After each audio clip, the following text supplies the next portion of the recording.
Hey, what's going on, y'all? What's going on? Let me turn this up real quick.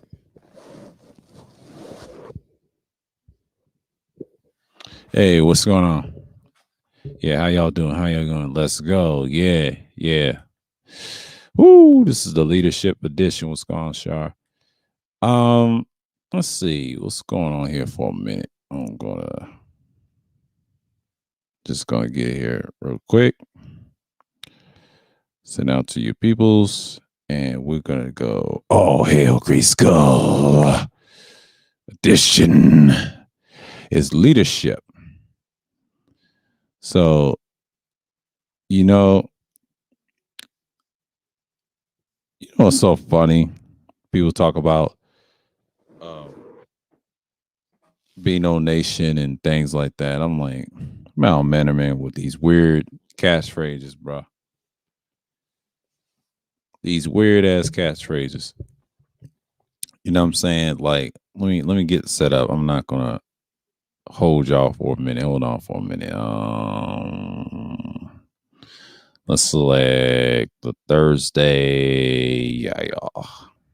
Let's let's get my credentials things right here. Nonprofit. Okay. We got this on the wraps. As we can continue. Yeah. Let's talk about it. Let's talk about it.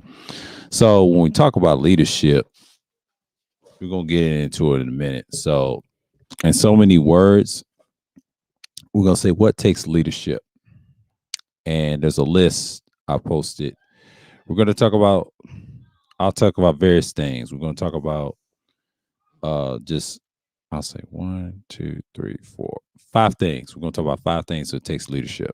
There was a response on a string someone clipped of the Grandmaster, and I think I'm making a response to a pre-record I did, and he want to talk about leadership, right? Well, leadership comes through anything that's valuable, right? And I just want to say, like, look, the women do want leadership if you have no power.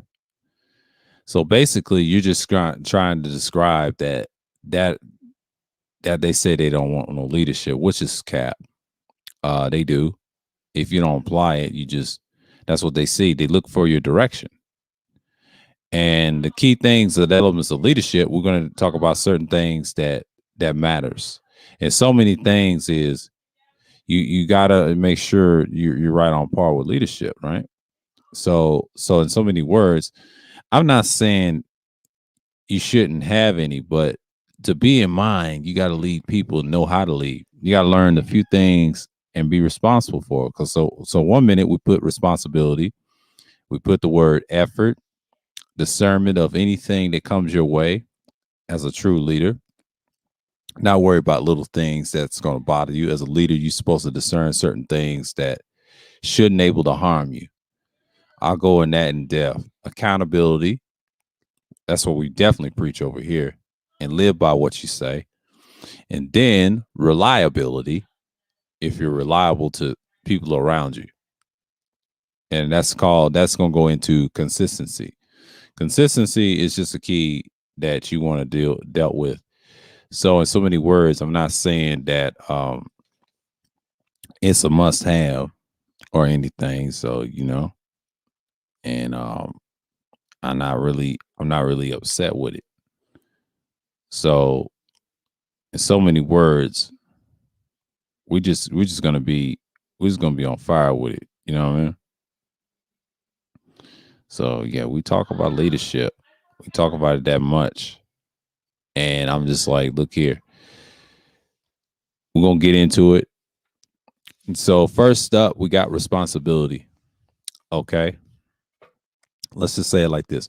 Responsibility is one of those things that you got to be responsible for your actions and things like that nature, and try not to worry about the little things that's going on in nature of people. Um, be responsible of your own recollection and your duty.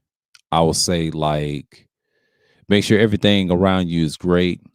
Make sure you adhere of direction. Sometimes adhere of what others think and what you think or whatever, just your action speaks for itself, and your surroundings. And you control what goes in your community and things like that. And that bona fides real leadership.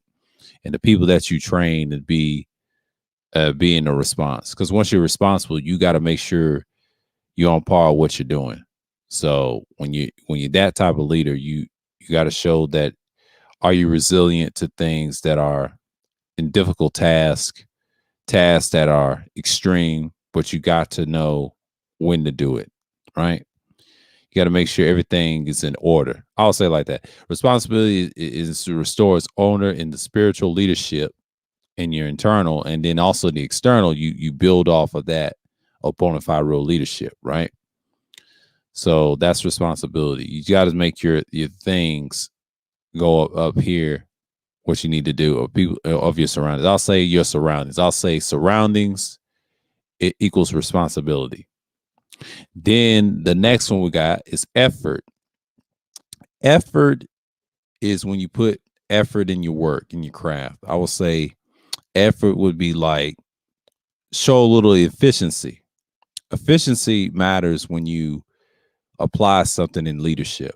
And what it does is, when you have the effortlessly praise and prowess, you're showing proper leadership. And once you have that, you got to make sure you're assertive enough to do things that work for you. You got to have a little effort. So the effort will come from, it's within, and you got to make sure you are,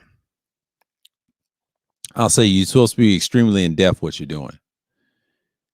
And observe that effort. You got to make sure you are on task and to help others around you. Because I think, when you really get into it, you just got to make sure your response is if you're that type of person. So that's the thing about it. So, I'm not really saying anything in no sort, but you got to have a little nerve or effort to get forward in leadership. But I would say effort would be like, be more assertive. I'll say assertiveness on that one, because of the assertiveness you are, the more effort you put in your work, it is just going to abound on what you're going to do in your life, and in the proper way to leadership to lead the next person. So you got to have a little assertiveness to be able to move forward, and especially it's called effort. So now discernment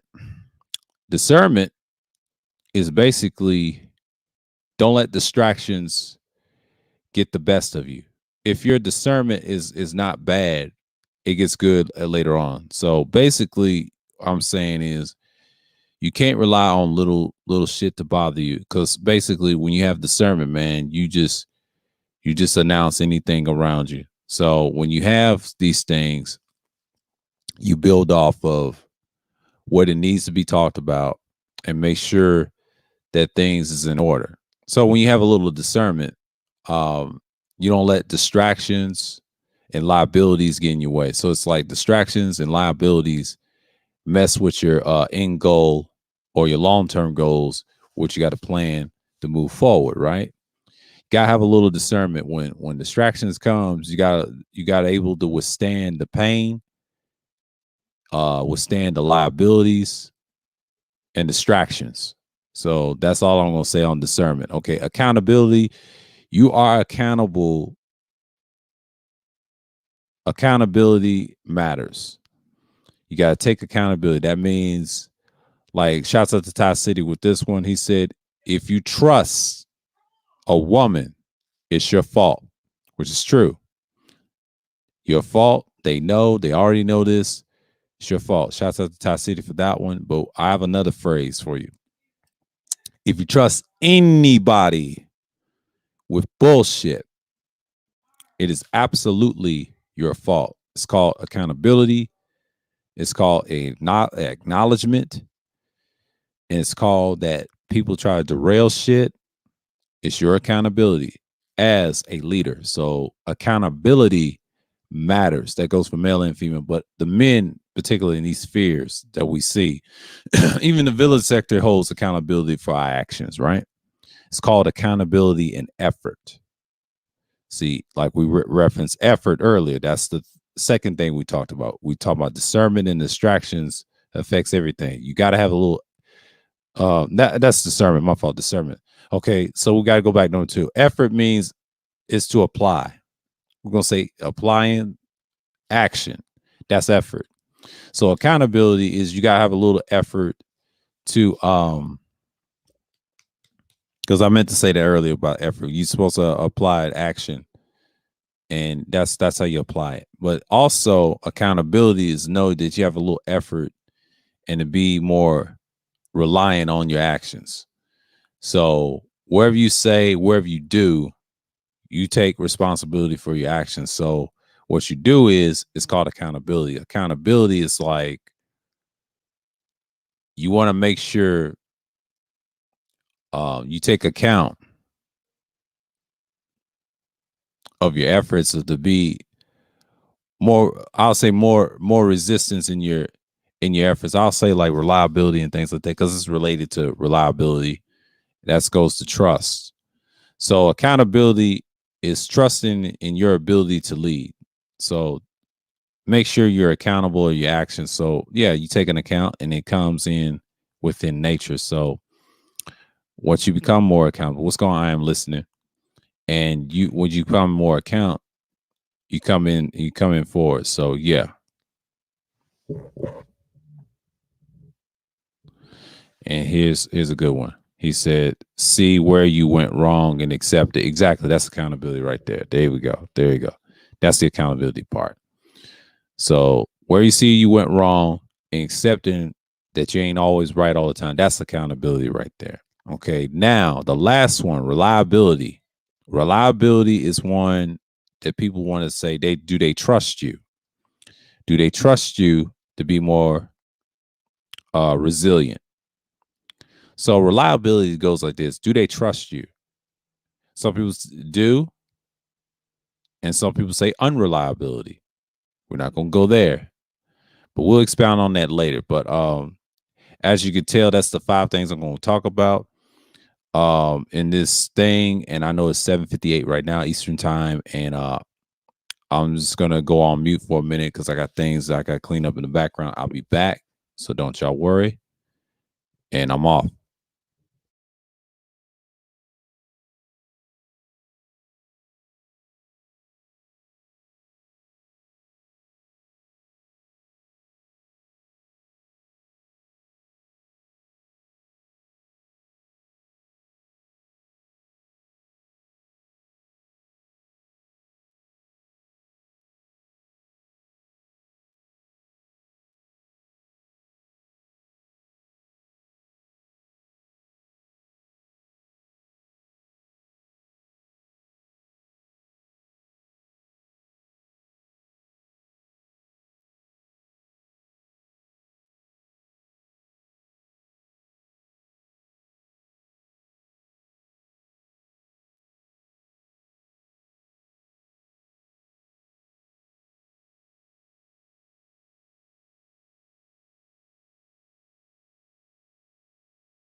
All right, I'm back. What's going on, Lou? What's going on? So yeah, we're back at it. We're back at the helm, and that's all I'm saying. But yeah, so we're gonna talk about those five things: responsibility, effort, discernment, accountability, and reliability. So we mentioned responsibility. That's a part of leadership. Always be responsible for your actions. Wherever you do in society, you got to be responsible for your actions. And that's the thing. It's a cuss word to our people because they think we think that's a problem. So yeah,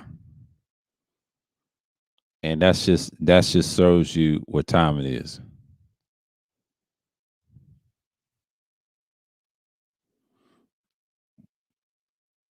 But and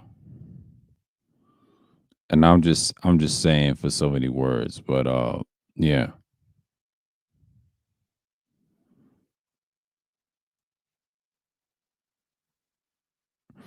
I mean I know people ain't gonna like this, but they're gonna be who they are. So yeah, in so many words. So I'm not really relying on anything. So yeah, man.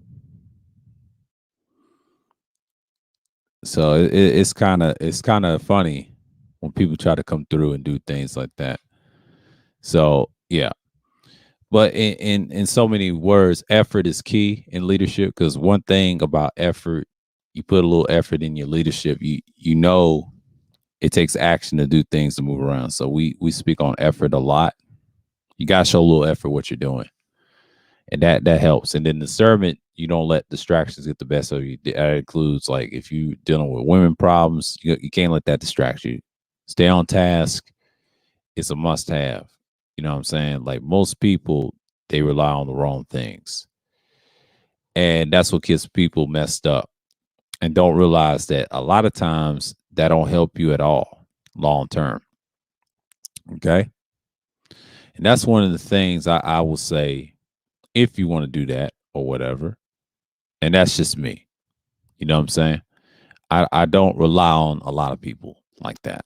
You know what I mean? I'm just like, that's just one of the things that you want to focus on.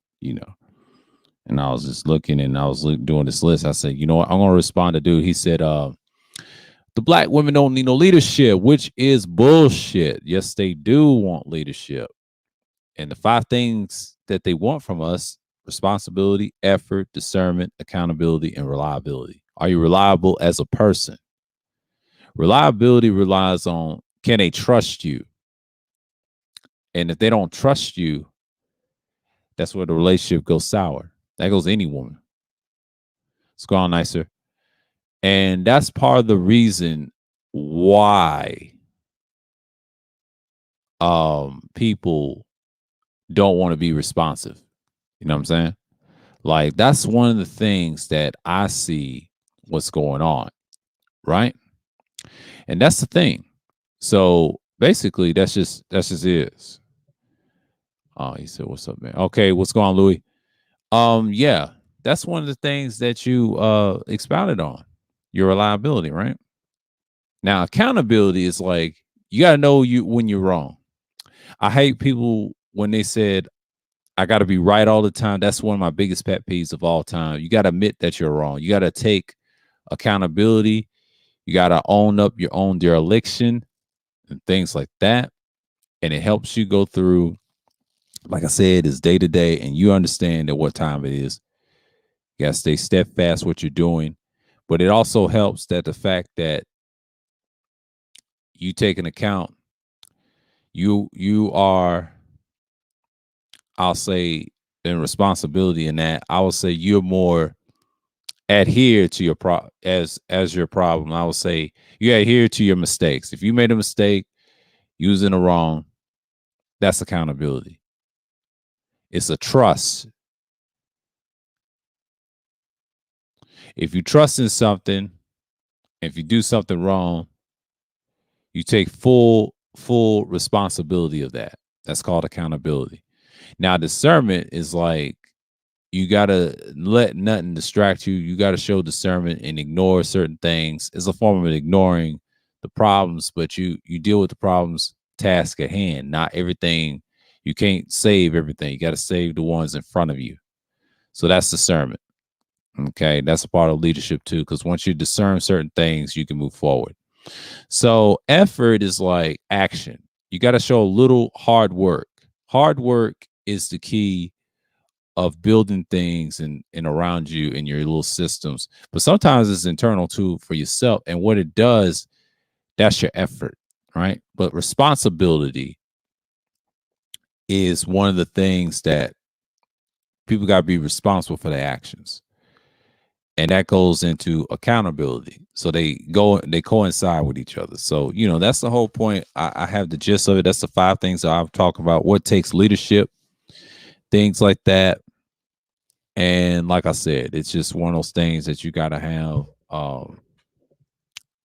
in mind. You know what I mean? Because I want to respond to that clip that my man he shall not be named, but when I saw that, man, I was like, oh man, this is some wild shit.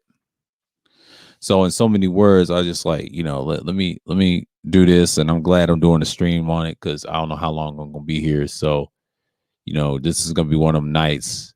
Gotta see, but I'm gonna get it up to we're 20 something plus in. I'm still talking to y'all. So, this is pretty good.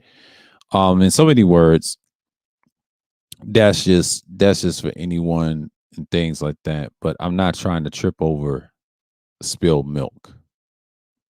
So we over here in the next hour, so things like that. So I'm not really frustrated what's going on. So but when he said that they don't need no leadership, that's bullshit.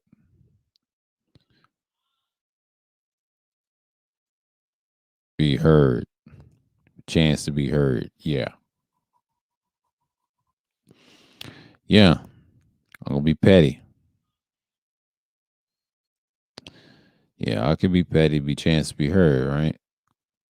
Yeah.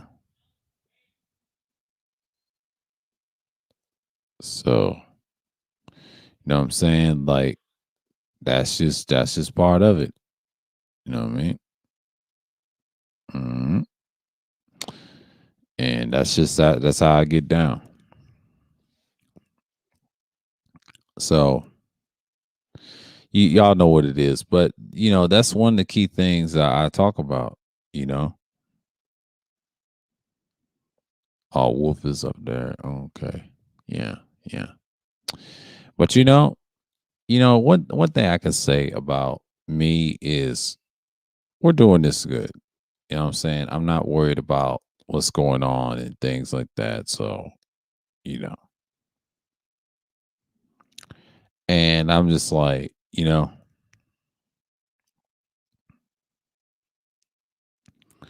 then when I saw when people's actions, like what I see online, a lot of people ain't take responsibility what they're doing. A lot of people don't have no effort, discernment, and they also don't have accountability for their actions dealing with these females and always complaining all the time. Greetings, Collie Jane. Greetings, greetings, greetings. All hail, Grace Skull.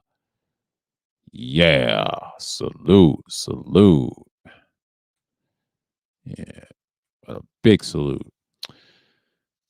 Um, yeah, that's what we're about in the villain sphere. But you know how it is. The captain's doing his thing. I know he's on fire right now. So, you know, shouts out to the captain. And that's just what it is, man. The captain's doing his duck thizzle and things like that. So, I'm not really intrigued. But yeah, man. That's just what it is. So, in so many words, I'm gonna be here for a while. So I don't know what's gonna happen in so many words and content wise. I'm just like, yeah, I'm here. We're gonna do this shit, and we're gonna be more reliant on anything else. But yeah, reliability matters. It's trust, and you just go in and just be like, okay, this is what I'm gonna do. I'm gonna stand on certain things, and I'm just gonna build off on it. Salute Malik, salute. And like I said, this is one of the things I can say. What's going on, Tampa? You can have your moments, you can have your time, and that's what reliability matters. That's when the trust comes in. You know, but if things go wrong, you're accountable for your actions. That's when things go wrong. When things go wrong, you just become more efficient. What's going on, Red? Salute. But yeah, some things you just got to stay with it, and that's what peer leadership comes into. One of the things I can say is we can have and do things that matter, right? And that's what accountability comes in, and you're gonna take accountable of your actions and things like that and your trust. Some things you just want to just expound on, right? And then the discernment comes in, you gotta ignore a lot of the nonsense outside the world. The reason I do vlog streams, it's a great stress release and clears your mind. The next thing you know, I'll just start smashing up things and just keep going. And I'll be like, all right, this is what I'm gonna do. I'm gonna keep doing what I'm doing, right? And sometimes you got to stay focused on what you're doing. So mainly, I'm just out here doing me, right? And it helps a lot. When it helps a lot, it helps you build confidence of what you're doing.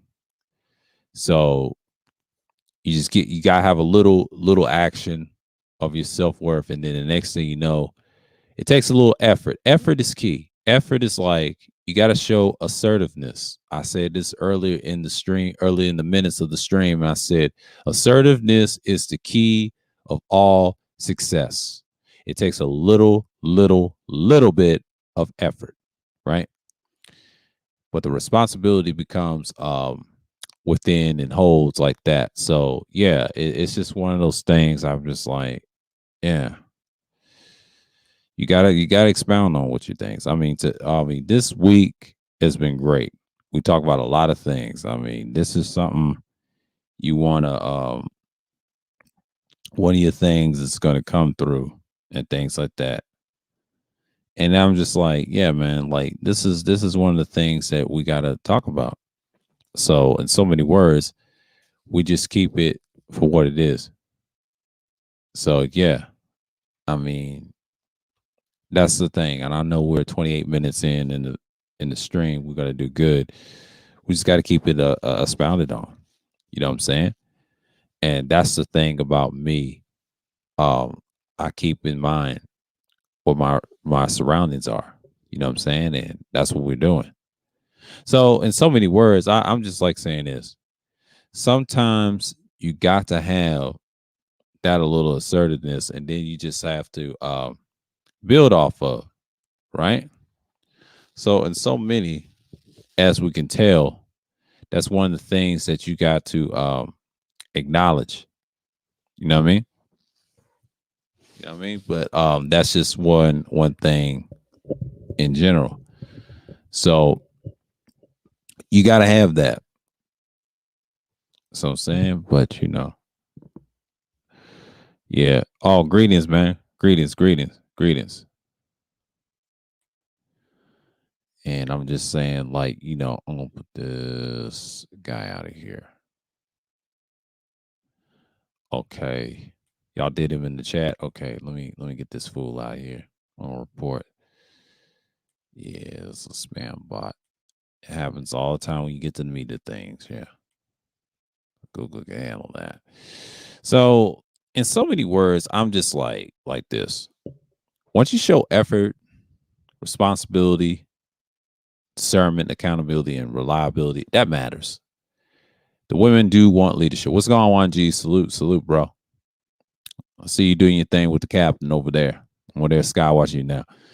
And shouts out to the villain sphere over there, the captain and his villains again, the ghost. All hail, Great Skull.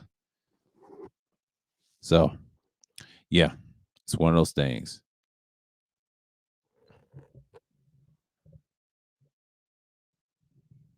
You know what I mean? She said, "Hey, y'all." Yeah. But yeah. I felt like doing this stream, the response of a stream like the Grand Master was doing it, and just like that. It's just like I'm saying, man. I'm saying, like the Grandmaster's trying to say ain't no leaders, women don't want no leadership, which is cap. This is bullshit. They do. I laid out the 5 things they want from you, technically, offhand, without even saying a word. They expect you to be responsible. They expect you to be showing effort, discernment of certain things. Don't let things distract you. It could be anything. Accountability, own up to you and just be honest. That's what accountability is. Trying to be an honest person ain't easy. If you make a mistake, that's accountability. If you're reliable, can they trust you? That goes into trust. Trust is key. If you're reliable and you're consistent, that means you're reliable and it makes things go in. So, yeah, it's just one of those things that I was going to go in, but but that's the thing. That's the thing. That's the thing. You just keep it going. And I felt like, man, this is going to be matter to me. I mean, one of the things I would say, like, look, we're going to be here. We show a little effort over here because effort is key. You got to show action, what you're going to do, because the action speaks louder than words. Once that comes through, that's a form of leadership. It depends on how you move, how you deal with people, and things like that. Responsibility is kind of like you are, and it goes into reliability. You are reliable of everybody's actions. That's how responsible you are. That shows real leadership. So all these is simple shit that to learn. A lot of it's off the dome. But this dude trying to say they don't want no leadership. And I say bullshit. They do. They do, man. They do want leadership. Don't let no one tell you that. They do. Quiet as kept, they do. Because I met certain women like that. They do want leadership. They do want leadership. And that's the thing, man.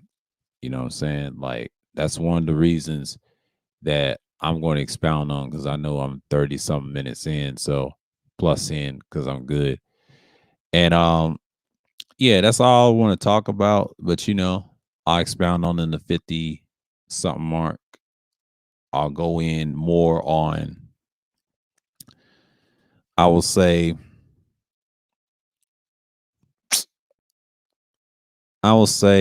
discernment. Let's talk about discernment for a minute.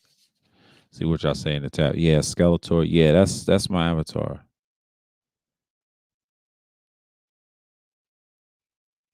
Yeah, from him.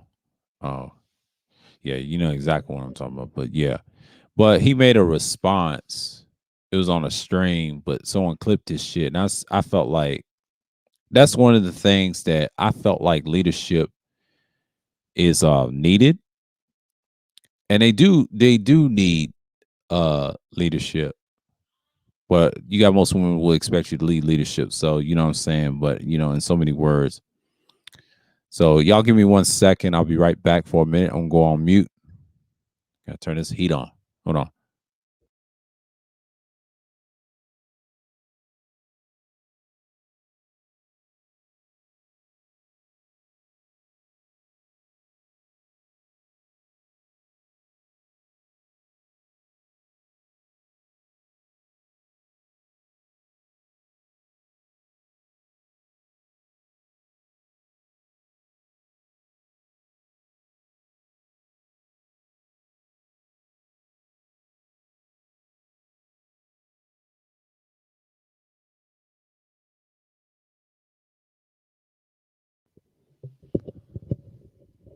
All right.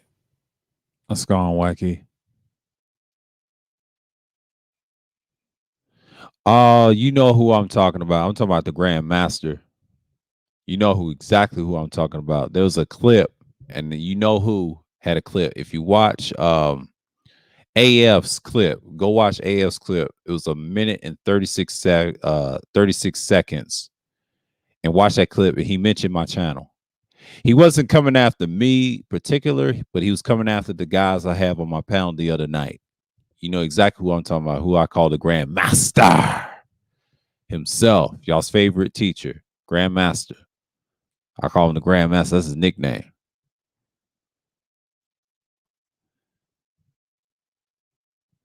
Well, that's modern women. Those are not women. Those are hoes. There's a difference. Who gives a fuck about them? The classic lady wants leadership, not modern hoes. They call themselves women, but they're hoes to me. Sorry. They win in short term. Long term, they're not, winning. I already know that. As long as you have weak motherfuckers like that, like the gynocracy, that's for weak men. Shouts out to Cerulean for that. That is so true. And they don't want to accept that. That's my counter argument to his. He said, let me check it out. Yeah, check it out, man. Like he made a response to he was watching the stream, but he was talking about you know who. He wasn't talking about me, he was talking about the panelists I had. But yeah. That's why I'm doing this response. I am kind of petty with this one, but that need to be said. It need to be said because I believe I don't want to get in no stupid argument about black women all day. That's not I'm saying all women want leadership in some form. Because you can't ask for something like they don't want it or not. That's just not true. Not what I'm seeing offline. It's not true. You gotta have something. Because the way shit is going, way this virus is going, is forcing people to want things. Because look at this winter. It's cuffing season. And people think they want certain things in order to say this is not the issue, but it is. You know what I'm saying? That's just one of the things that people don't understand. Like, that's part of it. But you got to have understanding that most people need that. You know? Like I stated. Yeah, it ain't 40 minutes yet. Okay, good. So we just talked about what did we talk about? Discernment in leadership. You got to make sure you're not distracted by certain things, especially the females. You know, like I just said earlier in the chat, I don't care about what a modern host thinks. That's not a woman. That's a female. Or should they say females? They're failures. What they are is discernment. But you can't get mad when they do dumb shit. That's not our concern. I treat people who they are, and it goes accordingly. So, in so many words, I feel like this. In so many words, I feel like a lot of people just don't want to expound on certain things. I know people are just, and just do their things and, out here like that. I understand that people don't want to hear this, but I'm just making a response what he was saying. So I'm not going to stop. So in so many words, I feel like this is going to be it. People going to do their thing, and I'm just not going to be enamored with the dumb shit this year. So I know people don't care and do things like that. I know people don't. This is my Thursday. It's my time. I'm get this going. And it's not that much on YouTube nowadays. So it's cool. It's cool. People rush to get in. That's part of the game. So I know. Fastest joint got me dying as a motherfucker. That shit got me dying. But yeah. Yeah, the Grandmaster's at it again. He trying to say, they don't want no leadership. They don't want no leadership. They don't want no leadership. They don't want no leadership. I'm like, nigga, yes, they do. They definitely want leadership. And you crazy as hell that you say they don't. What about accountability for you men? That's what we teach over here, sir. I welcome you to join us later on. But, I'm not going to open up fully yet until the hour mark. But, I'm being petty at this moment. So, because old boy was trying to say what takes leadership. And I have to do this, man, because this dude, this is what it is. And I'm just saying, I'm just saying, like, bruh, you trying to say it don't take no leadership? What takes leadership? I just gave you responsibility, effort, discernment, accountability, and reliability. It takes a lot for leadership. I can name a lot of things, but these key things matter to a leader. That's just me. I use certain words like that. Take accountability to your own dereliction. Like my man Cerulean said, it is a day-to-day fight. I did a stream on it. I did a vlog stream on it. Like, I think it was 2 months ago. I mean, come on, bro. Been doing this. I've been doing content. It's not bad. I know it's less people, but don't worry about it. It's just gonna be is what it is. So I know what time it is. People got agendas and they got other things going for them. And you think I give a shit on God, on GP? Yeah, I'm just saying.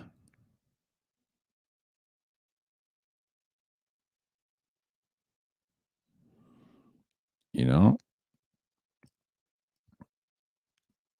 because I'm glad I'm doing this because this is gonna show where we stand at beginning of next year.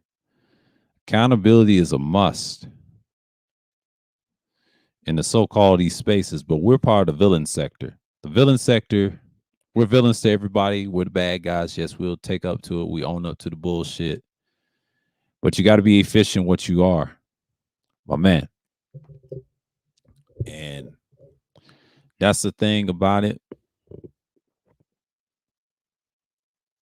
And we're gonna go into quick. Okay.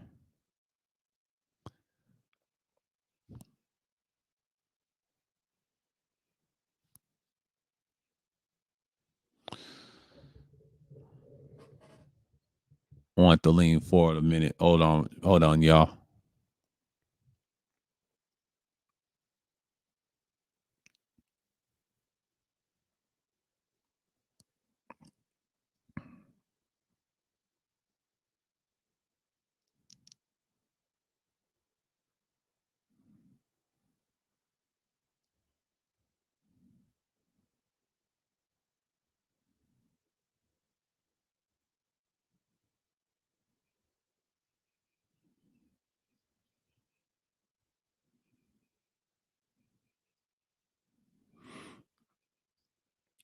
And that's just what it is.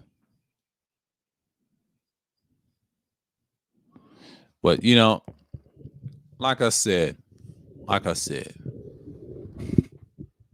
like I said, we're gonna be here for a while, and we're just gonna take it. We'll see what's in the chat. Got 5 things here.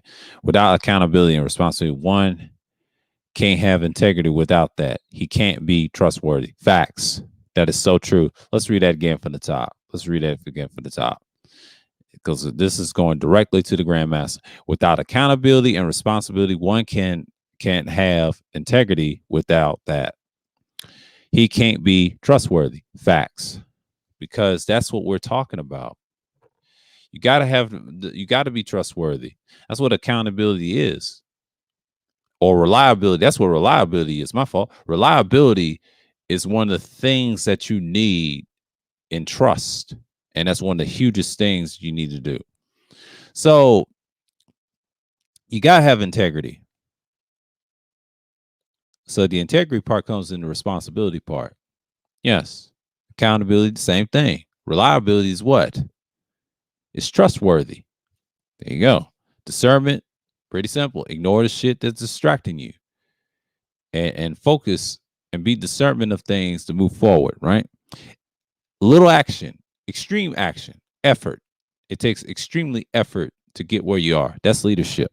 It's power for leadership. Leadership matters to certain individuals, and they just get in it and try not to worry about so much. So yeah, he said, I just saw that clip where the Grandmaster made the statement.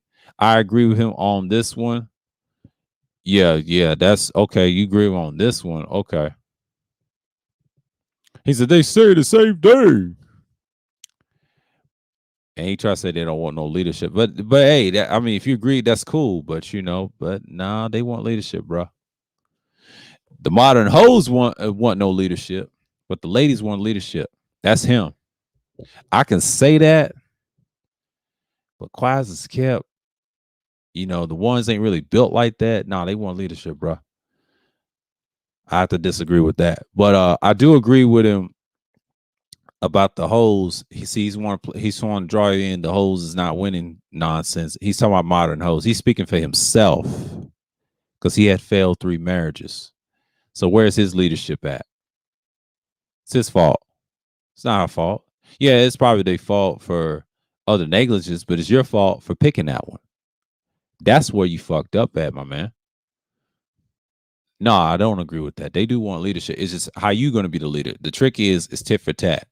If you change, they change. That's how that works. See, women ain't got no power. The only power they have is what you allow them to have. That's why that individual that sold his channel, and he's an example. Why are they winning? Shit like that. That's what's wrong with the men today. That's why they're trash. I talk about this a lot on the channel. You're not doing shit. Like it's all aspects of life, even in marriage. I know everybody don't like marriage. It's cool. I ain't got no problem if people are married. I'm not an anti-marriage guy. This is not the channel for that. If you want to be anti-marriage, cool. But you're gonna be in the fucking minority. That's just a fact. Nobody cares. Nobody cares. So basically, I'm just saying like this. No one cares what goes on, but yeah, he was talking about the clip. They're saying the same thing. Yeah, we can complain about that all day, but it's irrelevant. Do you want it or do you not? And yeah, I'm just saying in so many words. And that's just what it is.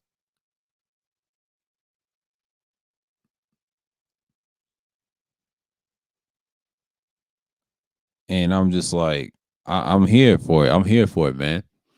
I'm going for the gusto today. What's going on, Nadia? Oh hell, Grace, go! And that's just what it is. I'm here for the gusto, man. I'm here for the gusto. And basically, I'm just saying in so many words, you have guys like that trying to say, well, they don't need our leadership. He wasn't talking about me on the panel.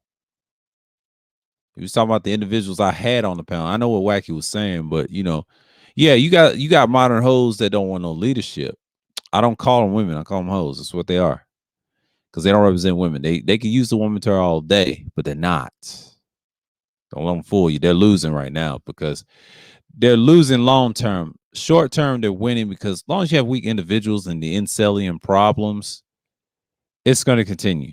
As long as you have dudes impregnate them, like I said, and shouts out to the one that sold the channel to Sister George, which is fact. I predicted last summer he was going to do some weird shit like that. That manosphere shit is gone. We call this the villain sector for a reason. Even though it's called the villain sphere as a total, ain't that many of us around. But the villain sector pulls whole cards. We expose a lot of things. People can disagree with us. That's cool. We have no issue. Just challenge it. That's all. But y'all don't know what a challenge is. Y'all just gonna be biased. That's just what it is. I already know. I know how people think. Negroes and things alike. Because we'll crush you. You know what I'm saying? But I'm not really surprised by what people think. You know what I'm saying? I won't be surprised what people think.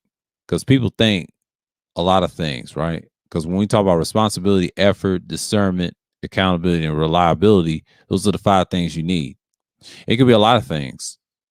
Now, the 10 life value system, yeah, those things, what Team A gave Prince, they're the new manosphere that I kind of support.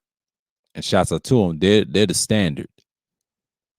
But the villain sector or the villain sphere is the kind of opposite. We kind of understand where we stand on things when we stay in our lane. We just crush fools and we dismantle shit. That's what we do. And we are refined with our actions. Our actions is what? effort. That's what refinement is. Once you refine with your actions, right? So when you got that refinement, it is what it is. And I'm just saying, like, in so many words, you just got to understand that a lot of people is just like, you know what I'm saying?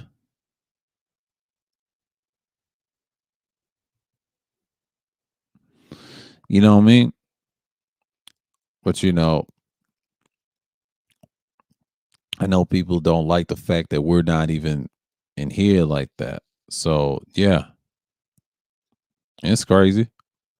Oh, it's definitely crazy.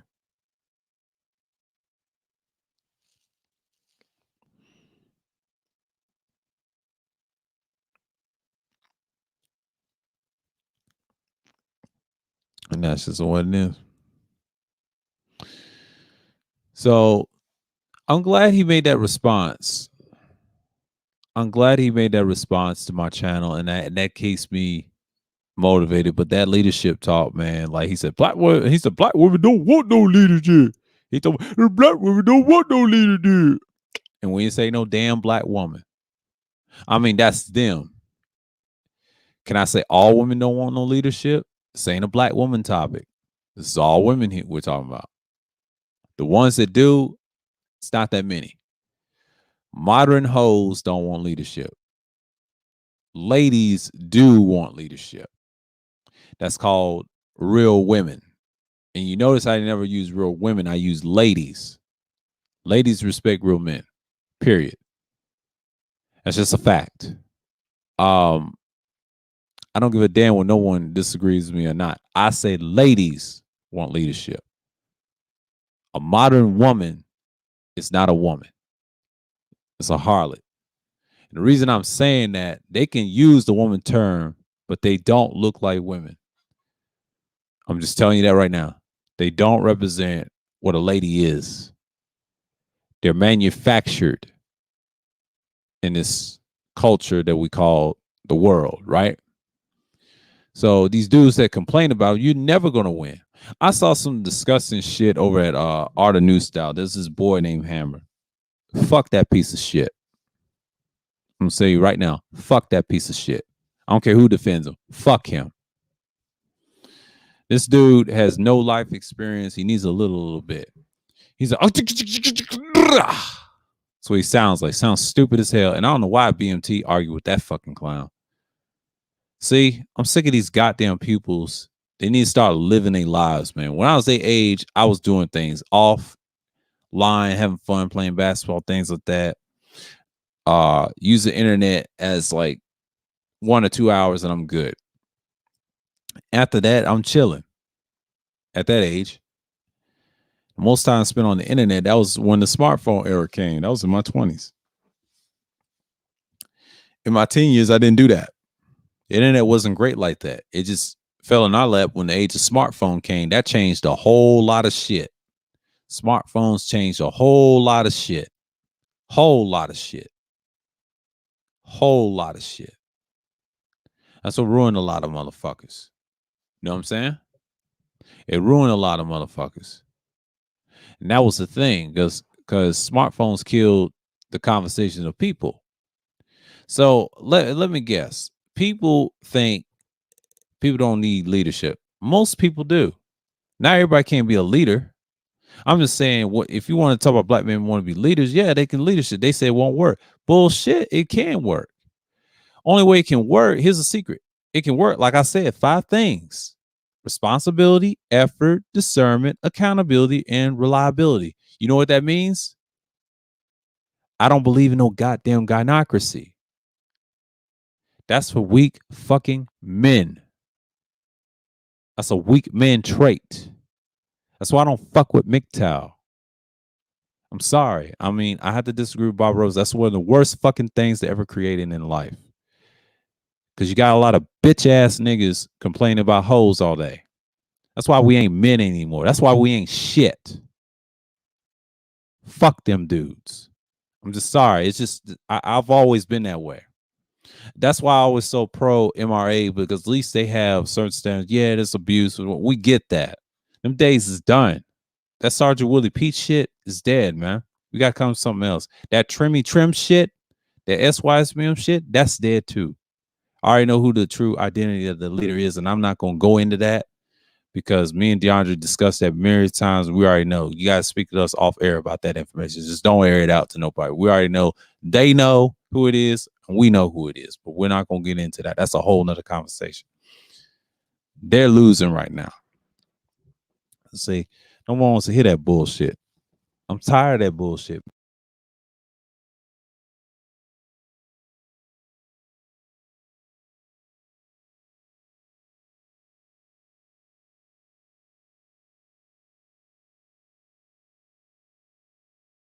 Oh, my fault. Sorry about that. Sorry. Pulled the wrong thing. Hold on. Yeah. Pulled the wrong thing. Pulled the wrong thing. I was trying to get my charger. Yeah. Yeah. I'm so tired of that bullshit. They be complaining about that bullshit. You know what I'm saying? I never fuck with that shit. I'll tell you a story about me. That MGTOW shit at one time, I heard about it was what, 2012, some shit. I ain't hear about the height of it and things. I get it. See, back in '07, when I had my old channel, I heard MRA, heard a lot of shit. I heard about feminism, this and that. I heard about gynocracy, a little piece of that. And when I actually did research, I'd be like, okay, I understand the feminism gang. I don't care about them. They're irrelevant. They already been beaten up so many times. It's just that shit is not leg to stand on. It's created by men, and we're cowards and not facing that. I'm just sorry, man. I'm not fucking with somebody that's gonna be bitching and complaining all day. I'm just not in off air, not off this shit. I'm just telling you that shit don't work. That don't work. That's not masculine. I don't start hashtag and say that's not fucking masculine. And it will never be masculine in my book, because if it was masculine, where's your dignity at? See what I'm saying? Leadership matters. I'm not saying there has to be one leader. I'm saying us as men to be leaders of the younger generation. I'm not talking about millennials. I'm talking about the future ones right behind them, because they're going to be listening to this shit in the future. But you got a lot of dumb motherfuckers want to talk about a lot of things, and that's just what it is. And that's why I always want to talk about responsibility, effort, discernment, and accountability, and reliability. That's all that matters. It takes for real leadership. You got to have that effort. You got to be more reliant, man, with your actions. He says smartphones allow you to take the internet and tracking device with you everywhere. Exactly. And the problem with that is it destroyed everything in communication with people. I still communicate people offline. I still talk to people before the pandemic done killed everything, because everybody was already isolated. It exposed how isolated most people are. The internet actually destroyed people. That's why communication is so fucking poor. That's why relationships is trash, and people want to give up on them. I ain't got no problem if y'all give up on relationships. I have no issue in that argument. But if it's okay, it's okay. I'm not saying to get with someone. I'm just saying, like, a lot of people that's doing it by themselves, that's like a small minority. I'm sorry. That's just the way it is. You know, they don't have it like that. I mean, it's only a handful in the world is like that. Not everybody's going to do that. I'm sorry. I believe in natural selection. Sometimes people die the way they do. Some people live longer, and some people die what they are. They don't live forever by themselves. I'm just saying, you know, some people do, some people don't. It's just different spurts. We got to explain that. I mean, I'm just tired of that shit. Like, I understand the MGTOW philosophy, but goddamn, bro, that shit's redundant. Yeah, that's not masculine, man. Like, I don't support that non-masculine ass shit. That's the damn problem. All right, what's going on, Mr. Candy? But yeah, man, that bullshit's got to stop. I'm so sick of it. It's just like that shit pisses me off all the time when I was on the early years of YouTube and this second channel right here. MGTOW was just At its height, I give it 2012 from 15. To me, it's still garbage. Look at 2015. That's trying to come down on y'all's channels. Right wing shit. And MGTOW actually kind of destroyed a lot of right wing racism on YouTube. It didn't kill it off, but it destroyed a lot on the racism part. Hail Grace, go, Dr. Doom, DeAndre, the advisor. You know what I'm saying? But I'm just saying, but it's just fucking ridiculous. Like we come in here and bitch and complain about the same old little shit. Then it becomes a problem, right? I'm not saying to be saying that so many words, you got to understand something. A lot of people want that type of leadership in the future. You know what I'm saying? Like if we talk about solutions, here's your solutions, your 5 things of leadership: responsibility, effort, discernment, accountability, and reliability. Now he trying to say they don't want leadership. I say bullshit. Deep down they do. Quiet as kept. Short term, they may not. Long term, yes, they fucking do. Because if you change the system one day and they want patriarchy, they do want leadership. I don't demand it. It's expected. It's going to be expected. And here's the thing with us, is it expected of us to show it.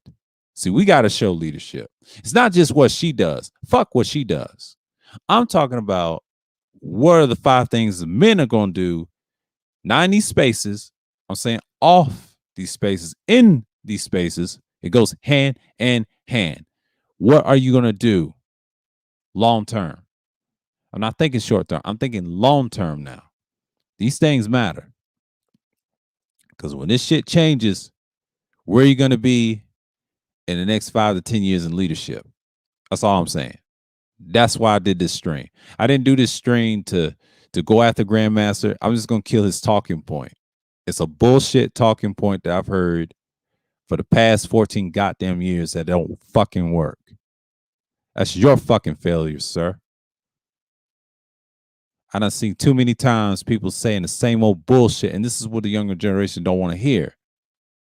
I'm still giving the truth. It's 5 things I expect in leadership. And my thoughts of leadership is 5 things I believe: responsibility, effort, discernment, accountability, and reliability. And the reason I say responsibility is a must-have. You got to know what your actions are going to be or how you're going to lead of everyone else. Have the ability to help others around you. You got to be selfless sometimes. You got to take initiative to make sure everything's all right. That's responsibility. Effort is action. You got to show a little action of assertiveness. Your assertiveness has to show in your work. In your work, assertiveness matters. It's called effort. Black people hate those words. Responsibility and effort is a cuss word to our people. I'm sorry to say that, but it's the truth. You know what I'm saying? Discernment is distractions. Got to fix that shit. Got to fix that shit. And that's the thing about people, okay? That's the thing about people. So, like I said, that's discernment, right? So it's an hour. I'm gonna drop this shit. If y'all sky troll, fair warning, your ass is out of here. Not with that bullshit tonight, because we're gonna talk about leadership in this motherfucker. And accountability is make sure you know if you know you're wrong. And I admit mines all the time. Accountability is a fucking must. That's what's wrong with these damn spheres. We take ours in the name of the Most High in power. We do this shit. Not rely on no man. You know what I'm saying? Like, I'm done with the bullshit this year. And reliability is trust. Trust fucking matters. That's what it's all about. It's all about fucking trust. I don't give a fuck about nobody's opinion about it. I used to believe that too until I realized, nah, it's bullshit. Don't work, bruh. I've seen there's a handful of ladies do want that. It's not like that. It's not true. The problem is us. We don't want leadership. And if we don't want leadership, they don't want leadership. It goes hand in hand. They see what we do. Whatever we do as men, offline and through online, whatever we do, they do. That's how they win. That's how they know if you uh do the wrong shit and you allow that, she's gonna walk all over you. And that's your fault. See, you apply the action. Remember, right or wrong, no matter if we're right or wrong, I'm just saying, we got to take the fall because they expect us to be the house, right? Men are the house, right? In the scriptures, right? Okay. So reliability matters. That's why I put it on here. I put accountability. I put discernment. I put effort. I put responsibility. It matters. Nobody don't want that work. I'm sorry, man. They don't want that. Because I'm glad I responded that clip. I laughed what he said. I know what he meant, but he wasn't talking about me. He was talking about people on the panel. I saw the replay. Yeah. Yeah. That was last week. 2 in a row streams, right? That was on the last Thursday Thrills. Yeah. And that's what we're talking about. But you gotta understand something. I'm not stopping until I teach these young boys what leadership is. I know they listen, they're too young to listen. I know their parents, they probably listen to me. They're gonna be like, what is he talking about? I'm talking about real leadership. You show it in your actions, not just online, but offline mostly. Then online, you got to show how you're gonna give them solutions. We help people on here. We help War Master to get a car. Someone dropped some information, peeled the information back, and he went good. We did it off air. Help the motherfucker, man. But shouts out to War Master. But we're doing our damn thing over here. So we're good over here. It's just like that's what we're about. We're about those 5 things. We just have a unique way of looking at leadership. Okay? Because leadership doesn't take that much. It takes a little effort. Like I said, effort is the key. It takes a little discernment of no distractions. It takes responsibility of how your actions go. And it takes accountability of your actions, what you've done. Reliability is trust. Trust is the number one thing that builds leadership. If you don't have trust, like my man, like I said, what Commandante Lou says, hold on. It's another one he said. Hold on. He had another one. Hold on. Right here. This one right here. Yeah, there we go. Yeah. Without accountability, responsibility, one can't have integrity. Without that, he can't be trustworthy. And that is facts. And I agree with that because that's what you need. That's what you need. So what's wrong with that? I get that clip, what he's saying. Y'all can agree with it or disagree, whatever, but I don't care. I don't agree his assessment saying that's blue pill. If it's blue pill, what you're doing is blue pill, sir.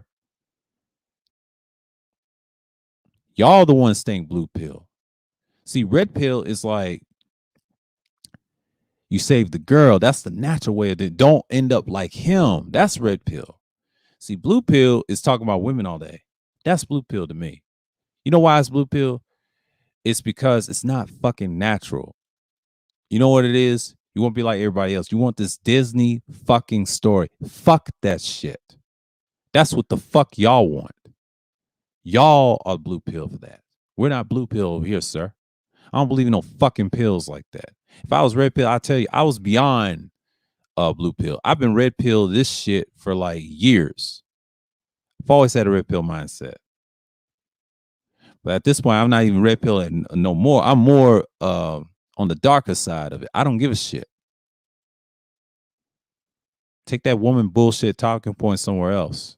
We don't fuck with that shit over here. That's the SWP blue pill bullshit that y'all spewing. It's not natural. It's not masculine, sir. It will never be masculine. Gynocracy is for weak fucking men. It's not masculine. It will never be masculine in the men hierarchy. Period. Fuck out of here. It will never be. I'm sorry. Because my parents are still married. Yeah, they disagree. They still married though. He had to show leadership. Let's go on third. What salute? But man,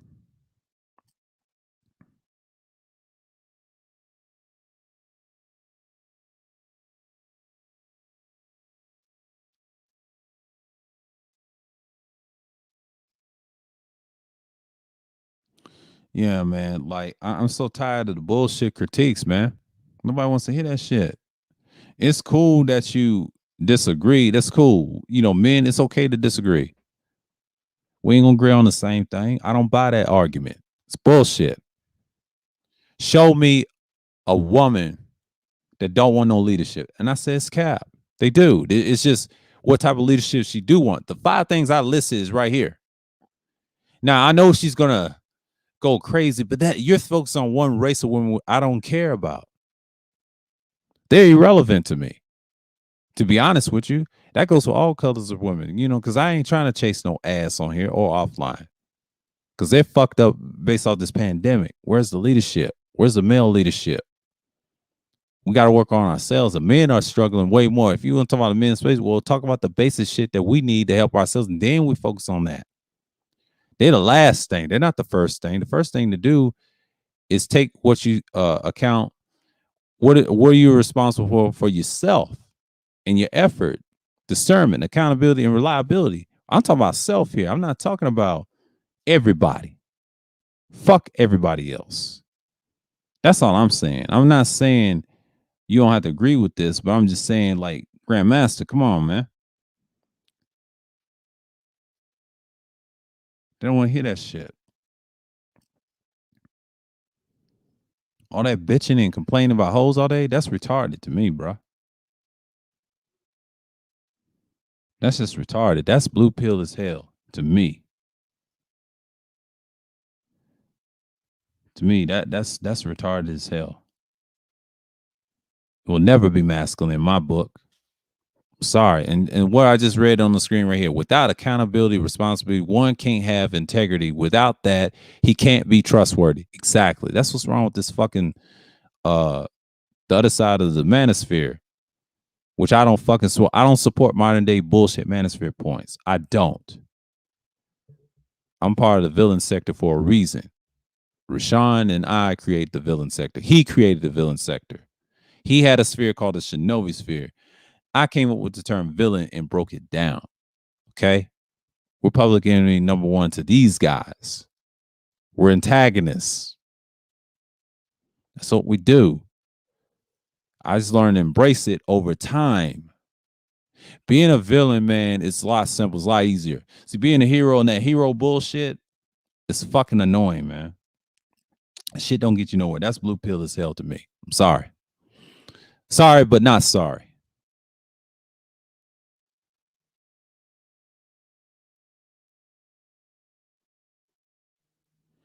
Yeah, y'all kill me with that shit. Trying to say, oh, she don't want no leadership. Get the fuck out of here. Yes, she do. She just the reason she don't want no leadership because you lack it. That's what it is.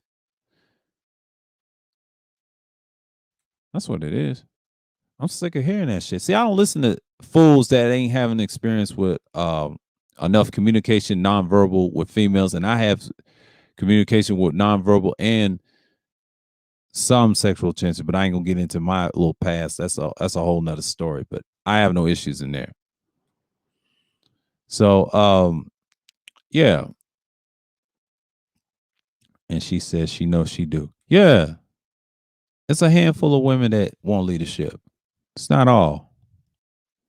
But it's called ladies. We call them ladies because we call them ladies make sure they want that leadership. See, modern women, what you call modern women, those are hoes. Stop listening to the hoes on Instagram. Stop listening to hoes on Twitter. All these other places. They're full of shit. That's why they're going to perish. This is their short term time. The reset's here. Now they got to be devoured. You know what I'm saying? Like 5 things to talk about is what I'm talking about right here. I just said it: responsibility, effort, discernment, accountability, and reliability. Those are the 5 things I'm going to ask you what those things mean in leadership terms. No women talking points. We talking about some masculine shit for ourselves for those 5 fucking things. It's about solutions here to fix your shit to get into leadership position. This ain't for me. This is for you motherfuckers. It's not about me because this is about the younger generation. It's about to know these things What are we teaching them? What are we doing here? That's all I'm asking. What are the fuck are we doing here? I'm about that solution. It's not about just building and talking to bills. We get that. But what is your leadership in the future? What do you want? What do you want? It's not about what I want. I already know what I want. I have a different path than y'all. We're not on the same path. But I'm just saying the things I listed, the 5 things I listed, what do you want? Because I'm so tired of the circle jerking, gender war talks, this fake, myopic, gynocracy talks. That's for weak men, man. We're not here for that. What's going on, Pastor? That's the bullshit I've been talking about. Fuck a list. What about a responsibility list? What about a leadership list? I got 5 fucking things talking about it. It's right here. Responsibility, effort, discernment, accountability, and reliability. I just laid it out to you. It's just got to me it's simple, but the simple thing is, what type do you want? My thing is with me is like, how consistent are you going to do these? That's all I'm going to ask you. How consistent are you going to do with these? You know what I'm saying?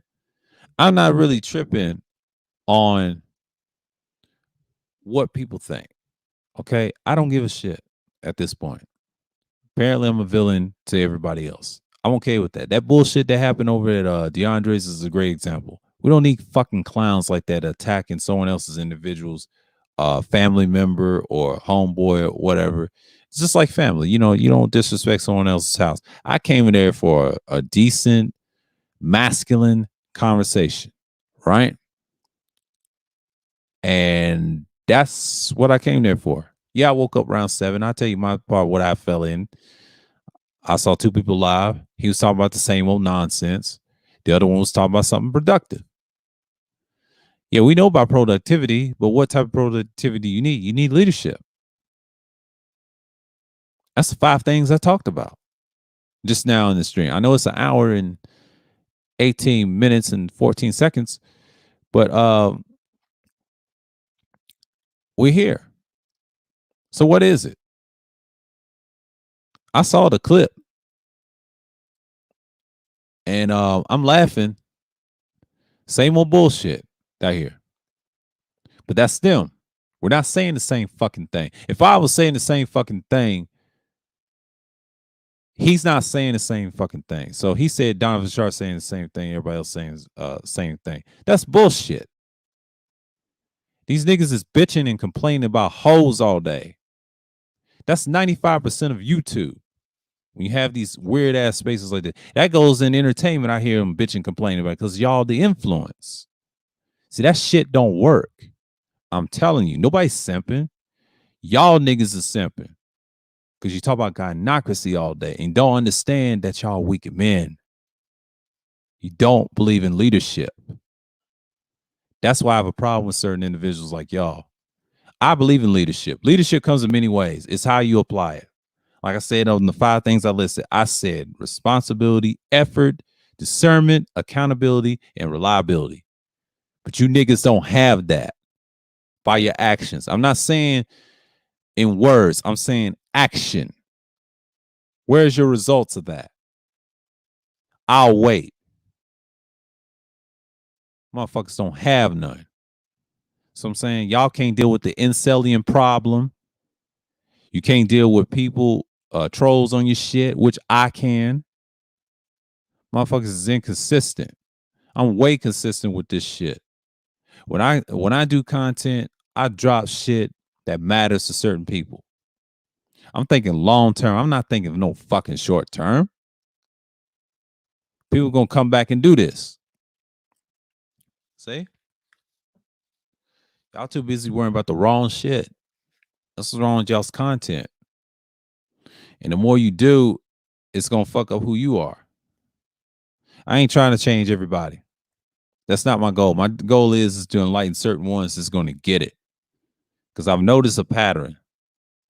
You can't change everybody. And that's the thing I'm coming to realize. Can't change everybody. And that's just, I'm just like, wow.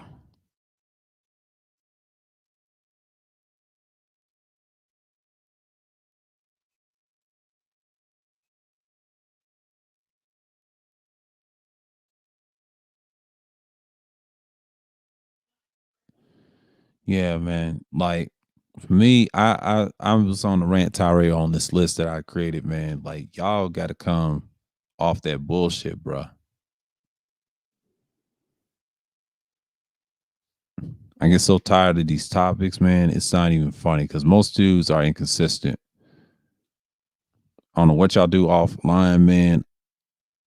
I don't mind with the leadership shit, but y'all got to show it. That's just the thing, man. I'm not with the bullshit. Where's the leadership at? I'm so sorry. I'm so sorry to say, like, dude, man.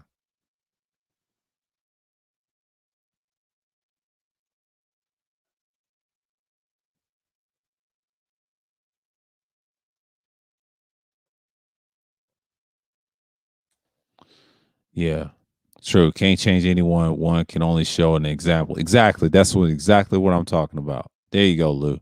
Say a lot of these dudes don't want real leadership.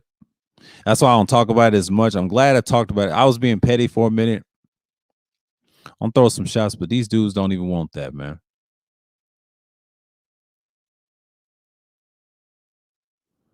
They don't even want that. And the reason they don't want it, I feel like I said, it's the five things I talk about: responsibility, effort, discernment, accountability, and reliability. Is he trustworthy? That goes under reliability. Is he owning up if he needs correction? Can he take correction? That's accountability. Can he admit that he's wrong on certain things?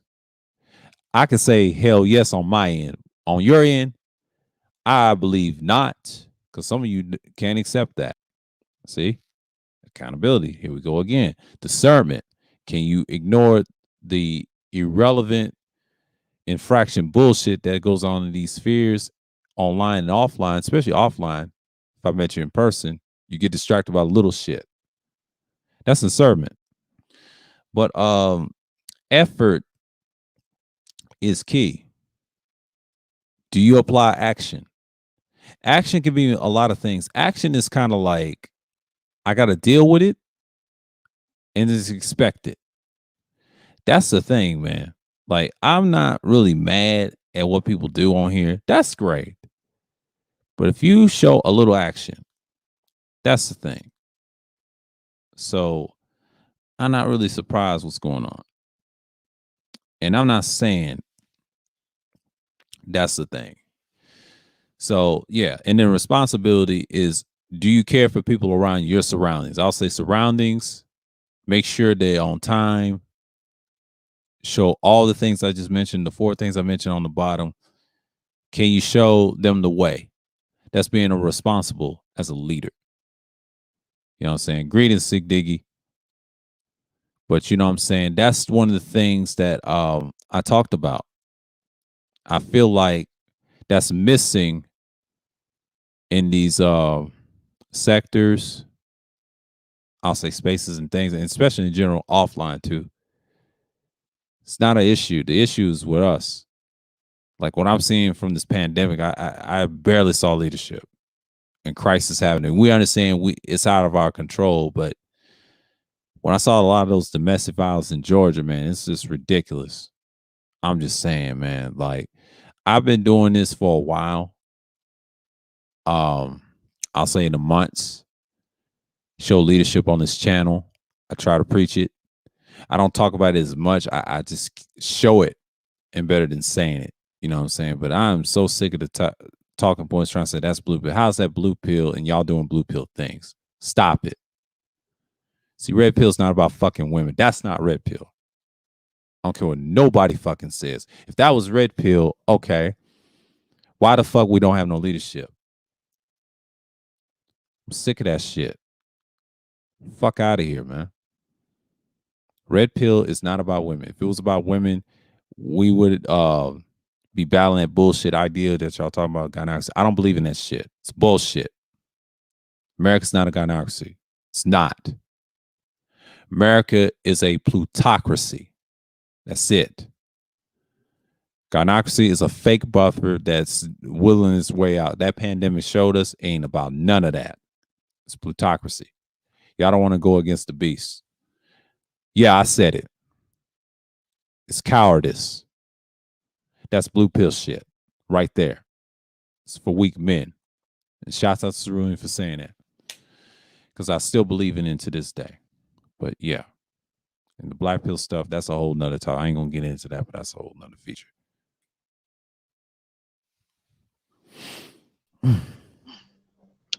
Hey, what's going on? What's going on, man? Or Obad?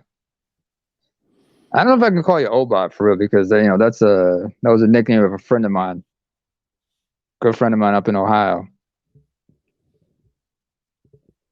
That's cool. How you been? I'm good, man. Just talking about leadership right now. What is true leadership is the question. I mean, leaders, first of all, bring people together.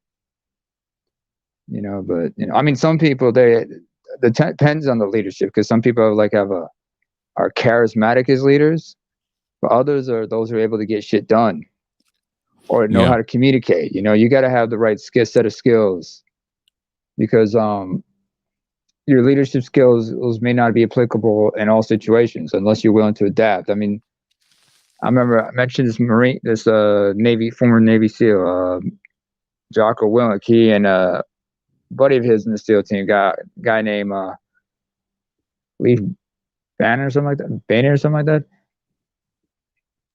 Banner, I think. They have a book called Extreme Ownership. Okay, hold on. I don't know who you are. I'm not gonna hop on somebody's panel. If you come in here with that bullshit, like I said before, again, the fuck out of here. Thank you. Continue. Yeah. Okay. There you go. Right there. Yeah, I don't deal with that individual. Fuck that dude. Yeah. Yeah.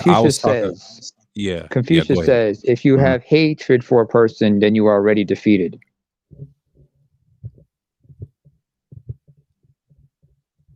That's what I say to you about you, what you just said about that person.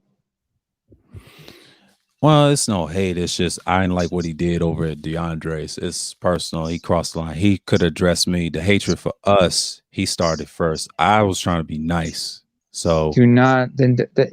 I understand. I understand what you mean.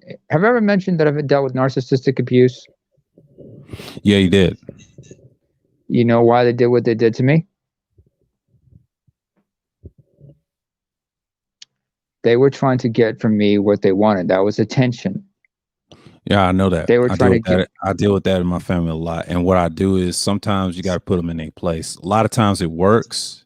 Sometimes when you get physical with them, they'll leave you alone. A lot of them, it's different levels to it. Like a lot of them, yeah, I know. You got to let them be. I tried that. Sometimes they got to get punched in the mouth, and they'll get the message. Because sometimes the pandemic showed me like I can't be nice to people. Like, shouts out to CJ for this. That individual crossed the line. We was being nice to him, doing things for him. Was that the one who was hassling CJ? Is this the guy who's hassling CJ? Yeah, him. And then this person, and I had to do that because I didn't want all that nonsense. You know what I mean? Because that was throwing me off. And I was like saying, like, look, if y'all gonna complain all day about women, look, I said 5 things. I asked you, what is responsibility, effort, discernment, accountability, and reliability? Like you said, there's different forms of leadership, right? Well, here's the 5 things I'll show you what it takes, because it's a risk, and I'm learning now as a content creator. That's why I ignored him for the past couple of days, you know what I'm saying? Because then I saw right there, that's my fault. I'll take the accountability right there, and I'm glad you correct me on that, and I'm good to say, yeah, that was my little fault. But see, I didn't want no friction over there. Mm, Because see, I already know what he's doing, but see, he's not getting the attention.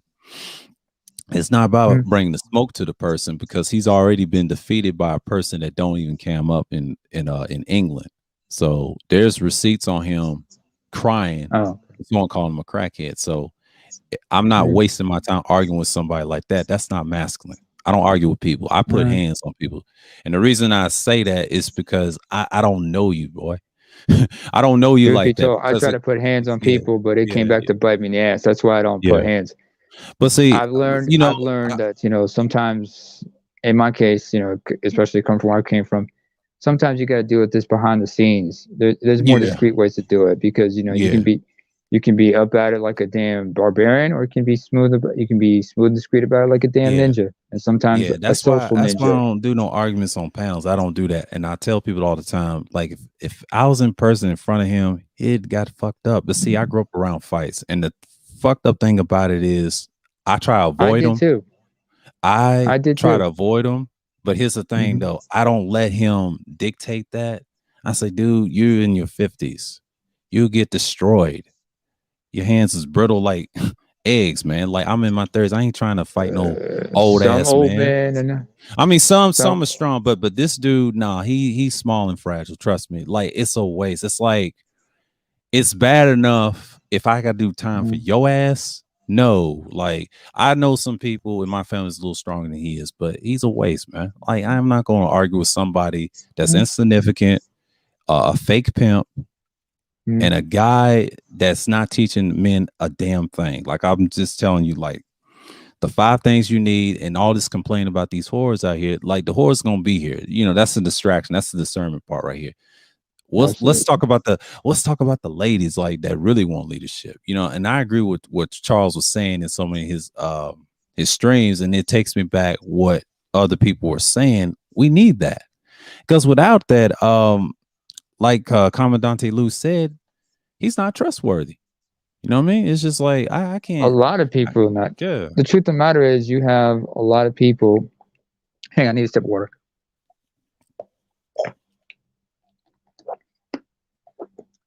Yeah. The thing is a lot of people come in here. You have to understand, there's a lot of sharks out here. Yeah. There's I do watch MGTOW channels, whatnot, and I learned a lot from them because before I came to the Black Manosphere, how I got into the Black Manosphere was through MGTOW channels. And one of them was somebody who's in the mental health sphere, and he explained things in a very psychological aspect, and something that really opened my eyes to a lot of things. And he said, like, if you want love and affection, if you want a woman in your life, I mean, because there's guys here who want relationships. Well, the world's tough, and you gotta earn it. You're not going to be given to it. It's not going to be given to you. Yeah. So you got to prove that you are worthy of that love sometimes. But it doesn't. But that cannot be from somebody who has a sense of entitlement. I mean, like Yeah. Charles says, either I lead or I leave. And that comes from Patrice O'Neill once saying about women is that they're not lovable, they're leavable. Because and this is chain wrestling here for y'all folks. I'm chaining things together. And this coincides with another something someone told me. It's like when it comes to women, you can either try to love them or understand them. And me being the way I am, I have no choice but to understand them, because I tried to love and it got me in a lot of bad spots because I found myself around very dysfunctional people. Yeah. Understanding is, I believe, right there. I agree with the understanding part. The loving part, we understand that takes work. It ain't easy. I would say as a man, I would say like if you had that. See, I've been in love once, and it took risk, and she had some baggage. She was molested when she was 8. That was a long time ago, but Oh, yeah, she was broken, and I don't know why know broken women somebody find like me. that. Yeah, I know I don't know somebody. why broken women find guys like similar to us. But what I've learned is, and I told her to break up with me, like it wasn't going to work because she was dealing with Oh, someone else. So I didn't know how to deal with that at the time. At first, I did, but I did the right thing at 21 because I didn't know what I did at the time, but it was just natural. But I'm glad I didn't stay that long, because she wanted kids and Yeah, everything. And I was like, yeah, yeah. it was a hassle. And when I came to these spaces, well, I was already in them. I would say about like 09, 10 or something like that. I was in them like 08, 09, 10, watching certain content creators I just mentioned earlier in the stream. I felt like that was a period to be a part of something. But then I realized things changed and everybody transitioned to 2.0 spaces. It grew. I was like, okay, on this type of tip, see the MGTOW stuff, I wasn't a fan of because that's their own little thing. I know Barbaros and everybody else came up with the idea. I'm just like, I didn't co-sign that. I just let them be who they are. I mean, it's cool, but I ain't got time to argue with women all day because I already know how they are. I understand what they do because They don't argue about women. It's not about women. It's about understanding what women are about. But yeah, it's about you. It's about yeah, you and your life, and you choosing to live your life how you want to. yeah, If women want to be involved with you, that's on that. Then it's got to be on your terms. You yeah. can't let her just come in. Right.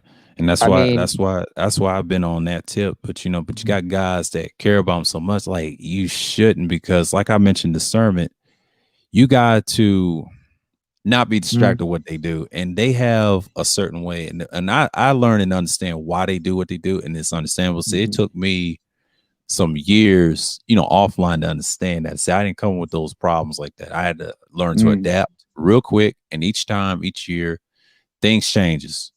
But that pandemic, man, it exposed, well, actually both sides, not just the woman, but both sides. Man, where's the leadership, and then where's the accountability, where's the reliability, and I say effort and responsibility and all that stuff.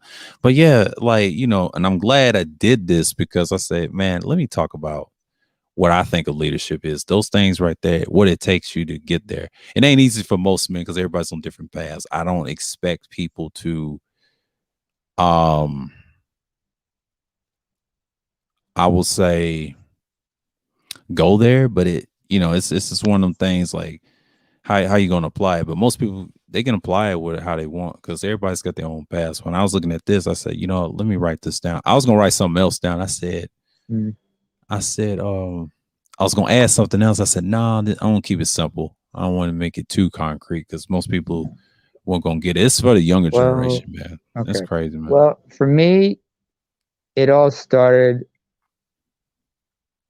when I was like in a really bad place. I was like going through because I've been in a couple relationships myself, but my head issues got in the way. One of them was, but both of women, but both individuals. Well, all three of them had they had their issues.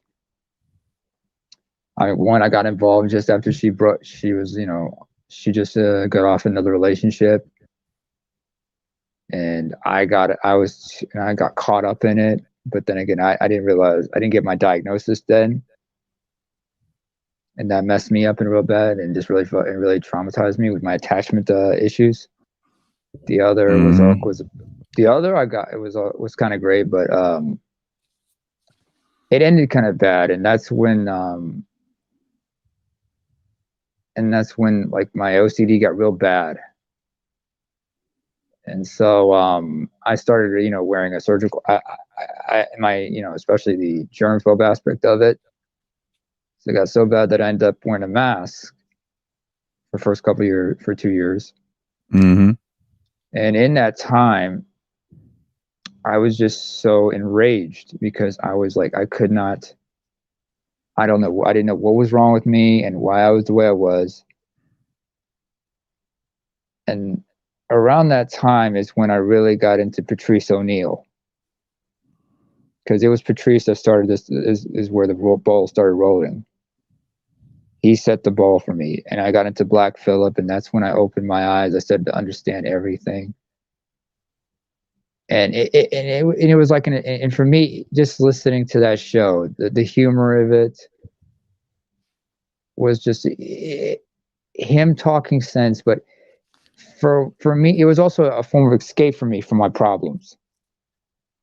Just like the MGTOW things, it took me away from my problems in a sense, because what I have like because one of the problems I had to deal with was like suicide ideation, and led me, and that led me some dark places. And, I was kind of self-destructive, and just understanding what was going on helped me deal with my shit. But realizing, like, if you might remember when we had the discussion with Ronan on mental health and everything. Yeah, the Sunday Madness. Yeah. I Yeah, remember. like when I talked about Emily Autumn and how she said, like, when she found out that once people know that you have a mental disorder, whatnot, you lose all credibility in their eyes. Yeah, I realized that the hard way. But listening to all this stuff helped me understand things and how people are and where things were going.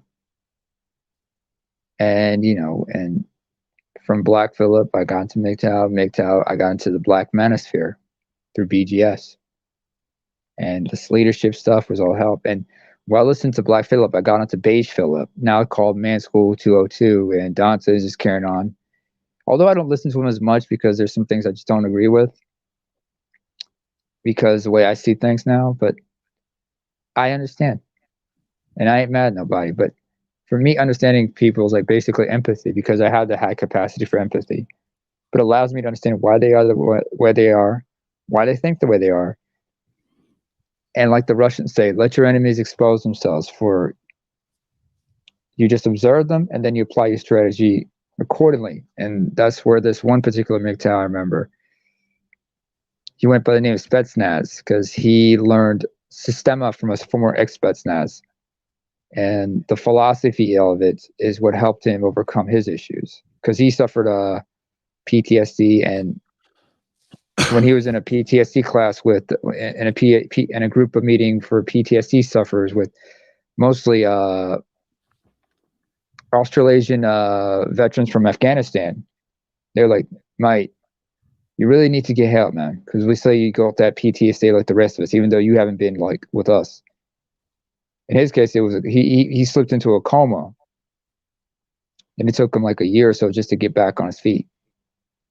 You know what I'm saying? And that took leadership to yeah, lead it to believe that he would overcome this shit, especially what he learned from his Systema instructors and being involved in boxing, and now he's thriving.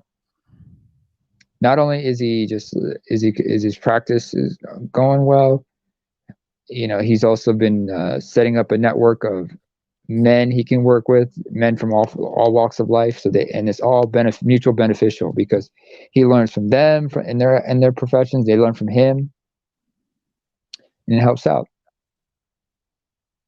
Especially how he's also got involved in as a boxing trainer and everything.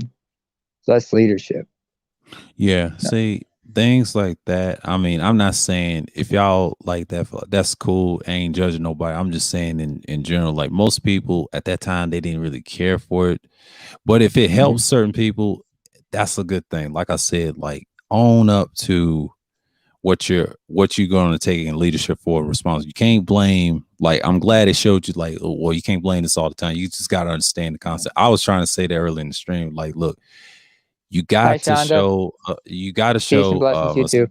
Sorry. assertiveness to certain these females if you ever communicate with them. I ain't saying not to go out with them. I'm just saying like keep your Yeah. nonverbal whatever. But if you ever get into discussions, like I'm saying, see, I can stay calm on the panel. I tell people it's no need to argue about certain things. Just understand what they're Mm-hmm. trying to do. You can Oh counter their yeah. points, but if it gets into an argument, you know what I do? I just walk away and just leave it hanging and let her get frustrated because they're gonna show their hand 95% of the time. And what I've noticed Mm-hmm. when I try to, I try to change the topic on purpose on them because I ain't gonna talk about that consent shit. You know what I do? I talk about Right. something else. And I did this to Kat one time. She wanted to go into detail with the other woman. I said, you know what? Let me put some history on her. And Wait, I our did that. cat, Yeah, UK cat. UK Okay. Kat. And then I dropped the link of the content I always do. I told her, just look at this. And she read it. I was surprised she read it. She's a smart woman. I knew she was, but I applaud her for that. And I'm glad I was on the panel with Dre. This happened. And that showed leadership what I did. But these dudes that like to hotep for someone, want to argue. But all right, just do your thing. And they agreed, just like the certain points I came out with. I'm like, dude, I've had books on it. Like, and Mm-hmm. I know she had a one particular female that I don't really care for. But as you know what I did, I just walked off the panel because I knew she put me in the back because she couldn't hold, a large group. So it's understandable. But I told her appreciate for the time, and I ain't come here to argue. Like, hey, right or wrong, I ain't trying to change your point. You still gonna have your belief, and that's what it is. That's how I treat them. Cool. But the men, we got to stop entertaining that because they're gonna get aroused at you all the time. I see this all the time now, even in person. You cannot win to argue with them because it's a waste, man. Like, I try not to because I already know. Now the last time I got in an argument with one was my ex and probably my mom. But it took me a while to grown into this because I wasn't always like that. But I kind of stopped and I realized, man, I ain't trying to waste this time because I already know she's gonna have her view, and you can't change it. You just gotta let them learn the hard way. It's just in their minds, they're gonna be them again. So you know what I mean? They're just gonna be themselves. And I try not to get in under their skin. It's no need. It's no need because they're already proven. There's I'm glad I live up here because people have been kind of like a little more reserved. Although I pissed a lot of people off. I have a tendency to piss people. I rub people the wrong way. I'll admit that. But going back to Black Phillip, one thing I realized that like a eureka moment was there was this series of cheese commercials I used to watch, and I showed it to Shattered a couple times, Shattered Star, and also to Semper Fidelis. There were two versions of this. This was a campaign they shot between 2010 and 2012. Now, the one that was targeted for like the grown folks, it was a 4-part series about a man having to deal with this woman who kept testing him. How she tested him was basically she came home from the store, and instead of getting him his favorite brand of cheese, she would just get him regular cheese. And when he asked her what you didn't get, you didn't get my brand, she said it's all the same. Cheese is just cheese. So what he does is decides to go get the cheese himself. And this is how multifaceted men are. Because simplicity is, like Leonardo da Vinci says, simplicity is the ultimate complexity. He goes and gets the cheese himself. In that time, he's thinking. He's got some time and space to cool off, time to think, and decide, how do I check this chick? And make her understand, I don't tolerate this passive aggressive crap. And I don't have the tolerance for this. And so each time you see him check her, and they up the ante, and he keeps upping the ante until the 4th part of that series, in which she finally just gets the cheese himself. She realizes he leaves this relationship, and she better start respecting shit and not messing with it. You know what I'm saying? Mm-hmm. If you want, I could send you the link, but I just got to give you I got to translate it for you. Nah, you good.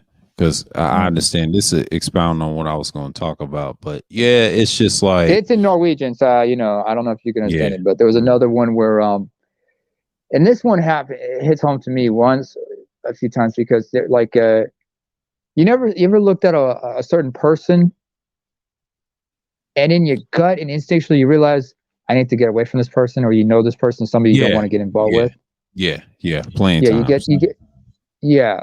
So another version of that involved a couple of young people, because up here it's a hookup culture. So what happens is the guy wakes up and is out of the shit and just about to leave the chick's apartment, right? He bumps into her and she says, "Is it all right? Yeah, it's cool." And she's like, "I just made breakfast. Do you want me to say, yeah, sure." And the same brand of cheese I was talking about in the other commercial is like, it's like, he said, "You got that certain brand?" She says, "No, I just got regular cheese."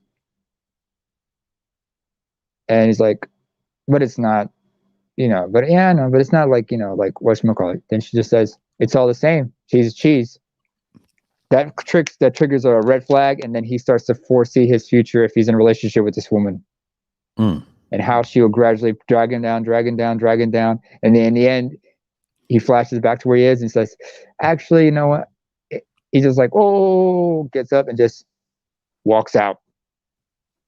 Of course, the fucked up part about it is like, this is pre Me Too. So if this was during Me Too, regret sex, he could have been charged. Mm-hmm. And I'm like, this is why I'm not down with the hookup stuff. Yeah, the hookup culture is kind of crazy. I don't pay attention to it. It's kind of withering away because people don't really care anymore. It's like, how can It's you have? become Excuse me. normalized. Yeah, it's come normalized, but when the pandemic came, man, nobody's not really doing that. It's just Nah, like not in certain places. I will say in this certain, pandemic. yeah, I will say this pandemic, and I remember, if you might remember what I said about the pandemic. Because I have OCD, and I said, "Welcome to my world." yeah, Because a lot of dudes were calling me because like I said, I was wearing a mask for a while yeah, because of my OCD. And they're yeah. like, "Dude, how?" And then like some friends, they were like thinking about me, and they called me and they said, "Dude, how did you survive this shit?" I'm like, "This is just This is like a normal day to me." Yeah, it's normal where You I know? think where you at, and my dad said I think I said the same thing. He was making fun of the Asian people years ago, like back in the day. He When said, the "Oh, the masses like mask Tokyo thing, and stuff. yeah, all that stuff." Yeah. And then he's looking back at it now, like at the time he didn't understand what it was doing, but then he look at it now. He said, Uh-huh. "Well, you need it now because when the pandemic, it's normal to them." He said, "Oh, it's nothing to them," and they was laughing at us because Yeah. it goes back to when they're one step ahead of you in things or technology or whatever, or diseases, You're just ahead of the whatnot. curve. You're just ahead of the Yeah, curve. it's ahead of the curve. Yeah. And I didn't start wearing them till like last year, right? And I was saying to myself, Mhm. yeah, I took the shots and everything. Yeah, I said it. People in the audience don't hate. Hell, I'm just like Nah, anybody it's else. cool. It's cool. I mean, Yeah, I'll be honest with you. My siblings, they've taken it. I'm the only one in my family who hasn't gotten the shot. yeah. Ain't no hate I over mean, here. I ain't forcing nobody to take it. yeah. I mean, I don't know about you, but growing as somebody who was born in the early '80s, who grew up during the AIDS pandemic and shit, I realized you see the parallels between this mess and HIV and the HIV pandemic in the '80s. The fear, the Yeah. misunderstanding. Yeah, Dre said the same thing. He said, "This is almost like the A's." In a way, I agree with him. He said this on panels ago, months ago, and I said, "Dre, that Yeah. is correct. It has We some talked about this on correlation." Charles's. We Yeah, talked Charles. about this on Charles's hanging as well. Yeah, yeah, he talks about it too. But when Dre brought it up to me on a certain streams Mhm. ago, months ago, we was talking about the same thing, and I said, I have to agree with him. That is some true shit. Yeah. Yeah, because most people don't want to hear Mhm. that, and I think Mike V talks about it religiously on this panel. I'm like, okay, I get what he's I saying. will also mention this hydroxychloroquine. Hmm. I've had my experiences with it. Not in this in the context of this COVID shit. No, hydroxychloroquine. First of all, is highly potent, and you don't want to take large doses of that shit. That shit is fatal in high doses. What it is meant to be, first of all, that thing is meant to both combat and treat certain strains of malaria. In the region where I come from, we were using that. I remember when my time national service, and those of us when we had these summer campaign work things. If you were in the lowlands, areas that were malaria infested, because it's the summertime, it's the wet season, Hmm.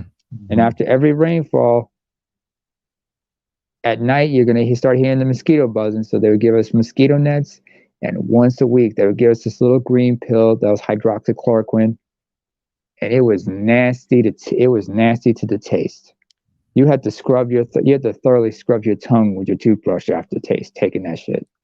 It Yeah, got so bad, and some people, being dumbasses, said, "You know what? I ain't taking it. I ain't taking that shit." And they fucked around, got malaria. And it was yeah. not fun. I'll tell you that. I'll tell you that is not fun. Malaria is no joke. I'm just glad we don't have the sleeping sickness up where I'm from. But Oh that yeah, that's that fly shit. I mean that in Uganda, Kenya, Tanzania, they've been ravaged by that shit. But malaria, who? Yellow fever? Woo! Yeah, No, heard no. about yellow fever. Yeah. Where's our resident Haitian? We need him. Wait, isn't DeAndre Haitian? DeAndre's Haitian, right? Yeah, he's half Haitian. I Or think on half his Haitian? father, yeah, on his father's side. He always tells me that that story about the banana story. And then he said one day he was hungry and he talked about going out into Haiti. And then he says, "You Yeah. see that tree?" He said, "Here's your Uh-huh. cutlass." And the way he explained with the accent, I started dying. But he was telling the truth. You How see his that father was tree? teaching him. Now you Yeah. take that cutlass. He said, and he tried to tell. He said, "There's a banana tree. No man touches." I was his cutlass. And the way he said it, I just like, man. We was Oh, clowning Triple gutless. Black, man. Yeah, he talking about the cutlass, the sword. He said, "I got my fencing in that." And I said, "Oh, that's cool, man." Oh, Yeah, Haitian? You mean like Haitian fencing with the machetes and everything? yeah, all that. He was Yeah, talking about that's that it. and the cutlass. So I said, "Yeah," and I said, "Mm-hmm." I know exactly what he's talking about. But but that's a true. I wouldn't say a true Haitian, but I said that's part of their culture anyway. They learn from other people with the fencing and all Mhm. that. They learned from the French, And but they took it yeah, the on their own. French. But Yeah, they but took it's it a on. dying art. Very Yeah, few it's a people dying art. practice it. I once Yeah. saw National Geographic for one of the an elderly gentleman who was like a master was teaching young people about it, trying to preserve it. That was interesting, you know. But Yeah. wow, but this whole thing about now that's leadership because you're trying to lead your people, trying to preserve something and teach the next generation Yeah, to that's the whole remember. point right there. Yeah. Mhm. But then again, since we're talking about leadership, and I got to give Kevin Samuels his due on this one because I remember this whole concept of alpha and beta. As Patrice O'Neill would say, that's a vaginal term when women speak on it. Yeah. Because what is a beta? A beta is nothing is not insignificant. And by the way, it's not a pickup artist term. It's a vaginal term. Pickup artists when they speak like females. That's how Yeah. they're able to do what they do. They use feminine speak, not masculine. You Thank you. understand? In every Mhm. language, men speak a certain way, women speak a certain way. Yep. So, or we got you speak. There's vaginal speak, and then there's dude talk, and you gotta speak fluent dude. You know what I'm saying? Yeah. But anyway, what was I saying? Oh, beta male and dude talk is basically the second in command. That's all you are. You are the first mate. You're the co-pilot. You are the one who's supposed to pick up the slack in case the captain, in case the leader gets taken out. You fall in line and take over. You are that vice president. It's your job to follow in the leader's footsteps if something happens to the leader. You were entrusted with that position for a reason. People might talk shit about you because you ain't in no position of power right now, but eventually it's going to be on your side. And are people willing to follow you? Because when the Yeah. guy who's second in command is sometimes looked down upon, like they say, "Oh, you just a punk. You just a kiss ass," not understanding that you may actually be the real brains in some cases. You Yeah, may they actually are. have the great some And as you I mean yeah. colonels. I mean, you could be the Yeah. general, but those colonels, man, a lot of those colonels, man, they just crafty, they well thought out. They make their bone. A lot of those generals were once colonels, and they Yeah. had to make their names when they're at that rank. Yeah. Like I will say like lieutenants, there's colonels. Mhm. Oh yeah, all that sergeants, staff sergeant, all those Yeah, rankings in the military. Yeah, they have to make their bones to get that general position. Now you got so many generals ain't even funny. Like I'll say like the force. I think the general said this to from the war room, right? He said this. Q. He always say, he didn't make it that high, but you gotta have some election. Now, the first three you can get it by doing the work, but the mhm. others, I think they have some type of ceremony or something political to get that. You just can't get 4-star general like that. You just can't. You Some just can't. cases the favor. There's this, that, and third. Yeah, There are no wars. It's like yeah. I like these movie quotes. I remember was it Major Payne Hmm. when Major Payne was being discharged.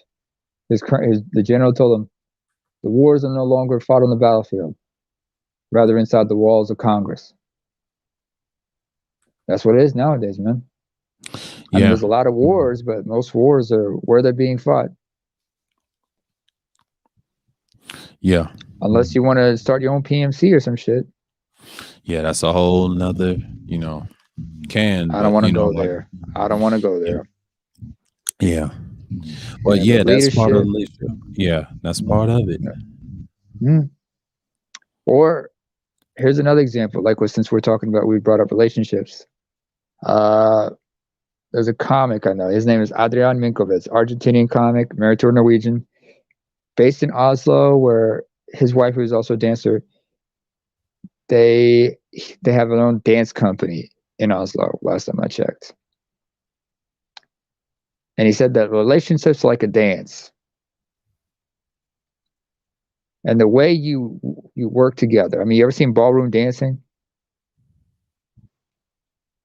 I mean, like the foxtrot, the waltz, or whatnot. Not just that, but also the salsa, the merengue, and things like that, or the Argentine tango. Who leads?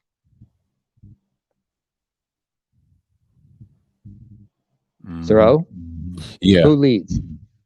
Who leads in the dance? Is it the man or the woman? I'll say the man. Absolutely. Yeah. He has to lead. He has to protect. He has to guide this woman. Hey, Callie Jane, what's up? Is it Holly Jane or Callie Jane? How do you pronounce it? It's Collie Jane.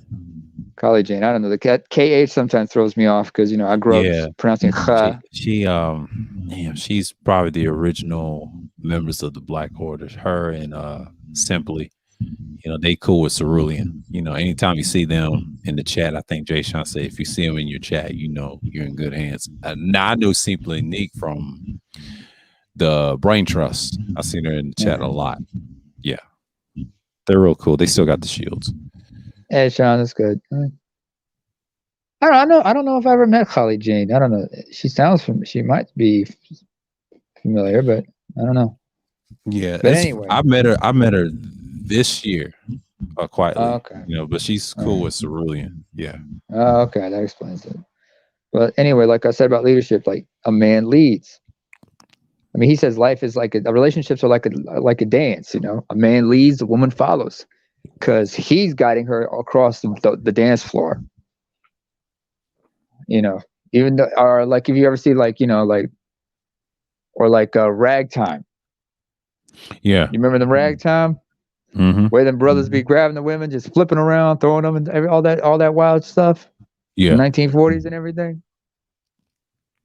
She's got to trust him in order to do that. A more extreme version of that, and I've mentioned this on Charles's chat, is you could compare relationships instead of as a dance. Look at it like pairs figure skating. Mm-hmm.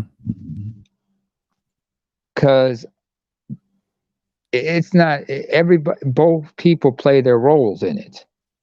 It's not 50-50. It's different roles. And you gotta play your position right. But that also means you have to carry yourself a certain way. I mean, the women have to be of a certain size for the man to lift and swing around and everything. And she's got to be willing to. She needs to have a good grip, and also trust her partner won't drop her, and look good doing it. She can't allow fear to get her.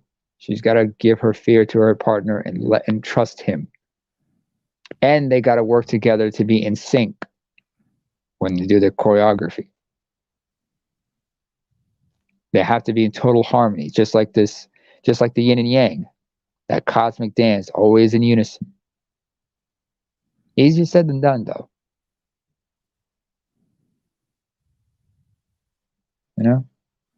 Mm-hmm. But it's like, man, it sounds like you're drifting off. No, I'm good. No, I'm good. I'm just listening. I can't be talking here by myself. Yeah, we need some other people. I've been listening, but they'll probably come later. But I'm just saying, like what you say about the trust. I was talking about reliability right there. Can you be reliable with that person? Yeah. That's true. Very true. Very true. You need that reliability. Yeah. You got to prove you got to prove that you got to reward her trust in you. Yeah. Because some people just, Yeah. And that's why I'm glad I brought that up in the early in the stream. I talked about like they got able to trust you, even though even yourself, can you trust yourself to lead like that? Because women Or trust her. or her, that's it takes both. But can you trust yourself in her? Now, if you trust her, yeah, it's your fault. Like if you want to lay down and have kids with her, and then don't be crying saying it's a mistake and all that. Once inside her, once that thing released, you can't take it back because they're here to stay. You know, like my parents always said, they're here to stay. Even my grandparents, they said, look, if you impregnate her, that's on you, man. That's accountability right there. You know, because you got to I'm glad show. I'm up here Yeah, because they don't for if a man first of all, paternity fraud is no joke up here. They don't take that. They take that seriously.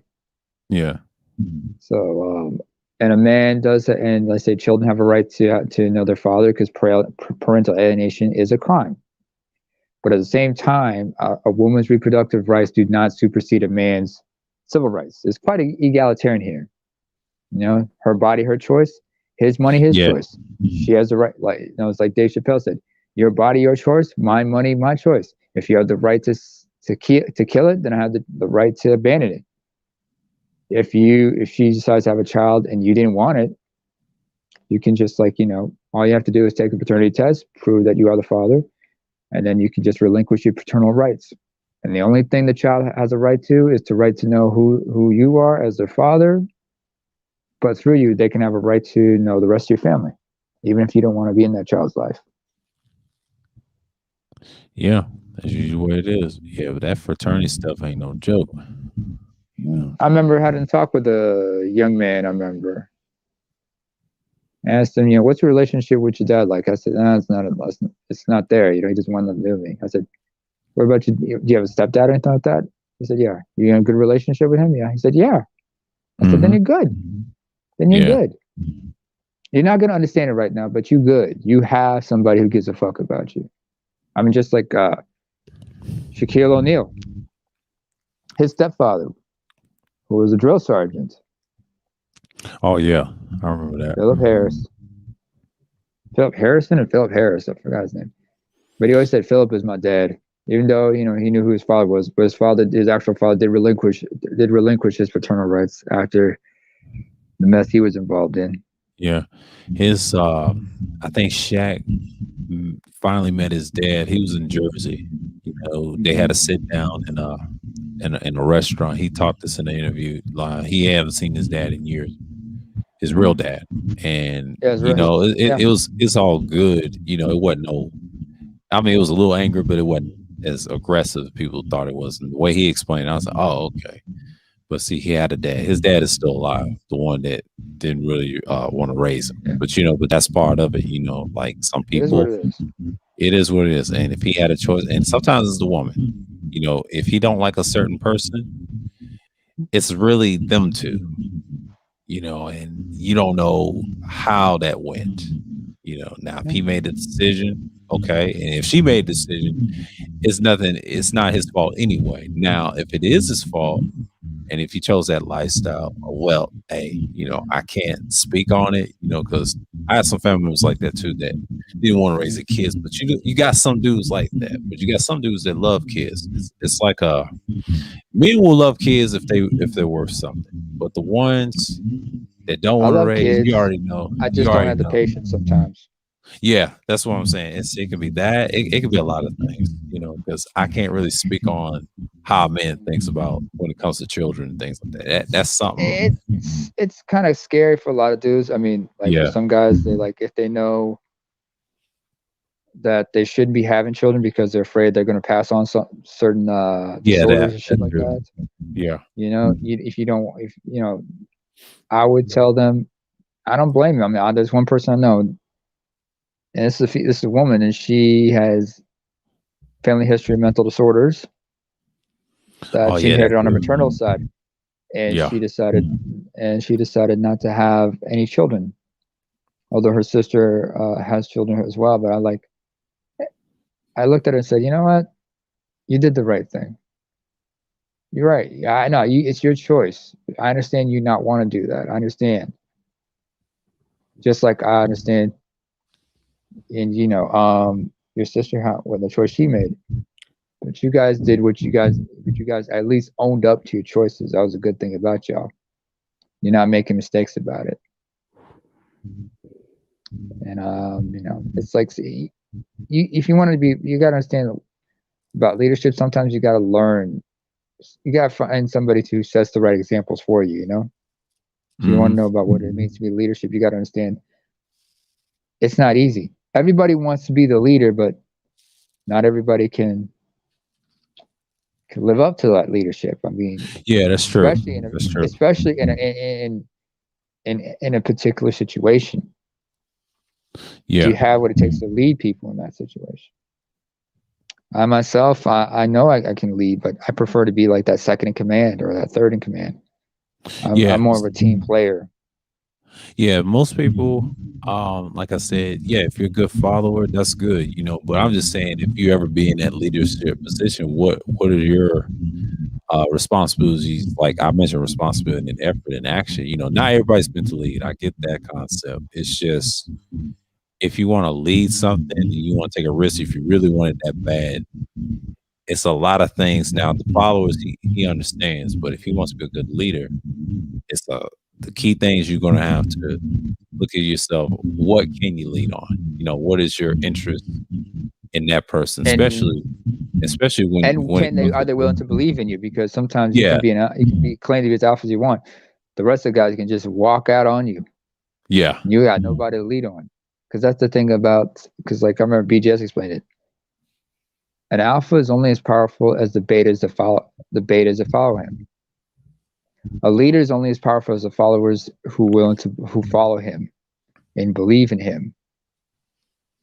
Not like a tyrannical ruler or a despot. Yeah.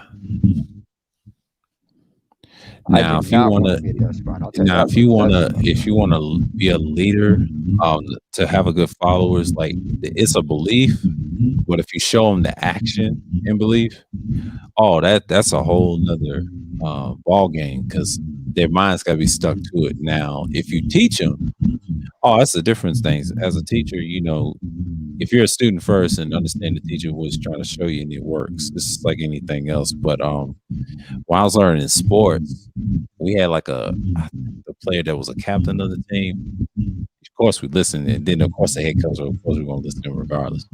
That's our little instructor.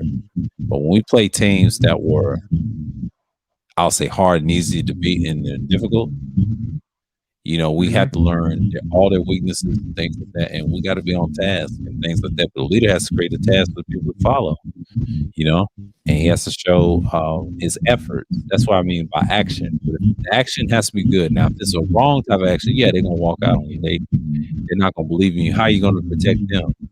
This is where the liabilities come in. They trust you because the responsibility is on your shoulders. What happens to them? Yeah. They're putting their lives in your hands, man. Yeah. That's risk. That's what the risk comes in. And sometimes you gotta take a risk as a leader. I hate to say take it the military. I mean, take the Marines, the Army in particular. Yeah. Why if you're the leader in your group, it's your responsibility is to make sure that all your men make it back. Yeah. It's just like on the battleship. I think if people get off the boat first, which shows good leadership, you got to die with the ship, they say, right? I never understood that expression, but then I realized I know why. You took that risk to save everybody's lives. Now that's leadership. See, people will follow that, and they have to see that. It's just, I don't know what it is about humans, but they want you to see that first before he lead that. He showed me that. And that's what I was saying in early in the stream. Like, he showed me that. And I ain't saying that you have to do it.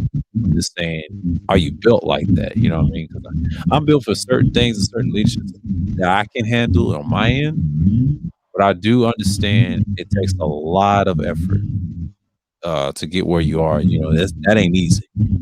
That takes a lot of teamwork. You gotta work with others, and next, once you become the leader, you know what's going on to happen.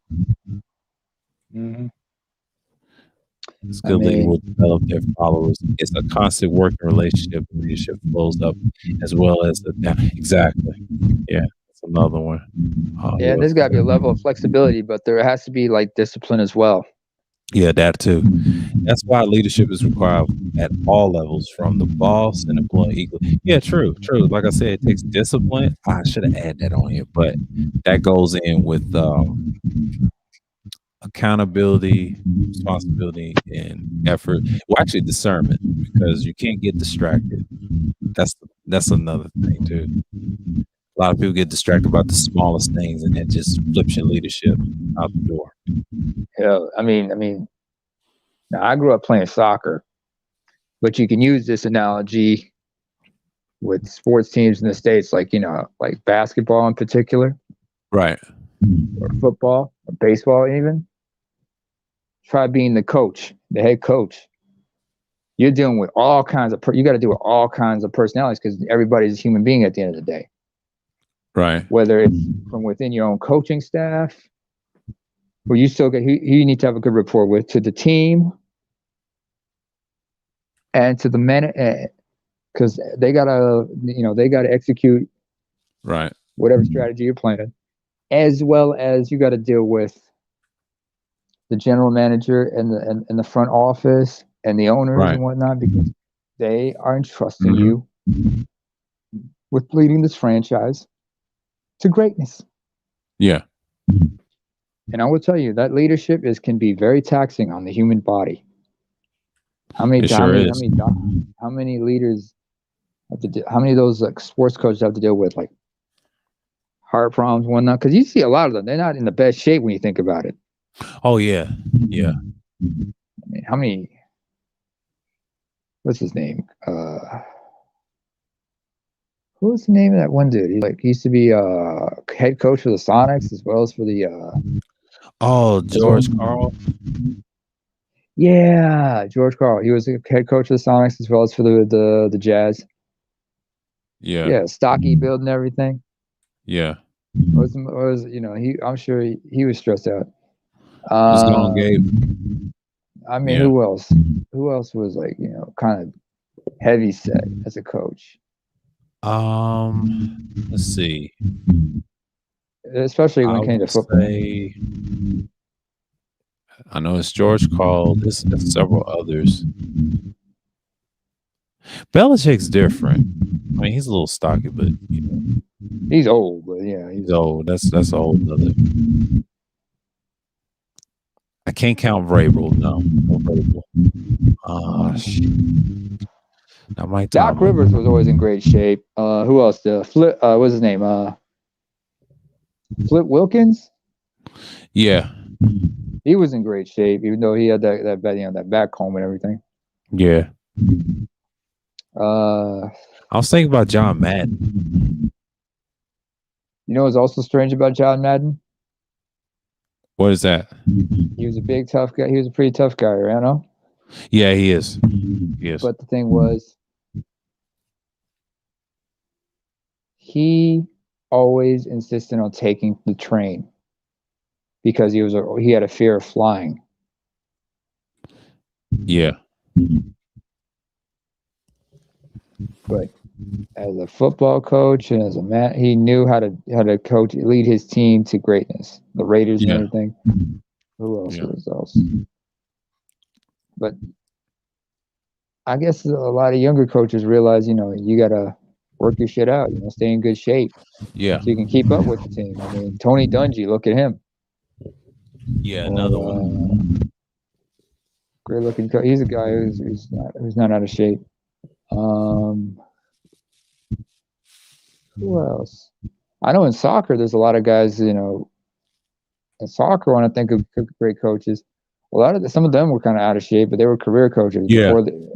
Others, they were players who became coaches, and the ones who used to be players and they became coaches. A lot of them stayed in shape. I mean, I've seen a lot of them who still are in great shape. It's just some of them, lost their hair. Others got gray, or they changed their look or whatnot. Cut their hair. They used to have long hair. They cut it. They used to have a baldy. Now they grew it out. Some of them stayed in great shape. Others, they got bloated, especially due to the stress of the job, because that leadership position is very taxing on you, unless you've got a good support network, good support system to help you, overcome all that stuff. But but it's a tough life because you have to make the very hard, tough decisions. Mm-hmm. And a lot of people just when they look at leadership, all they see is the benefits. They don't see the price you pay for this shit. Yeah, it's a lot of risk that you got to pay. Yeah, some coach they look out of shape. They're good coaches. The ones in shapes is kind of rare. I mean, it's some, but damn, I don't see how they can do it.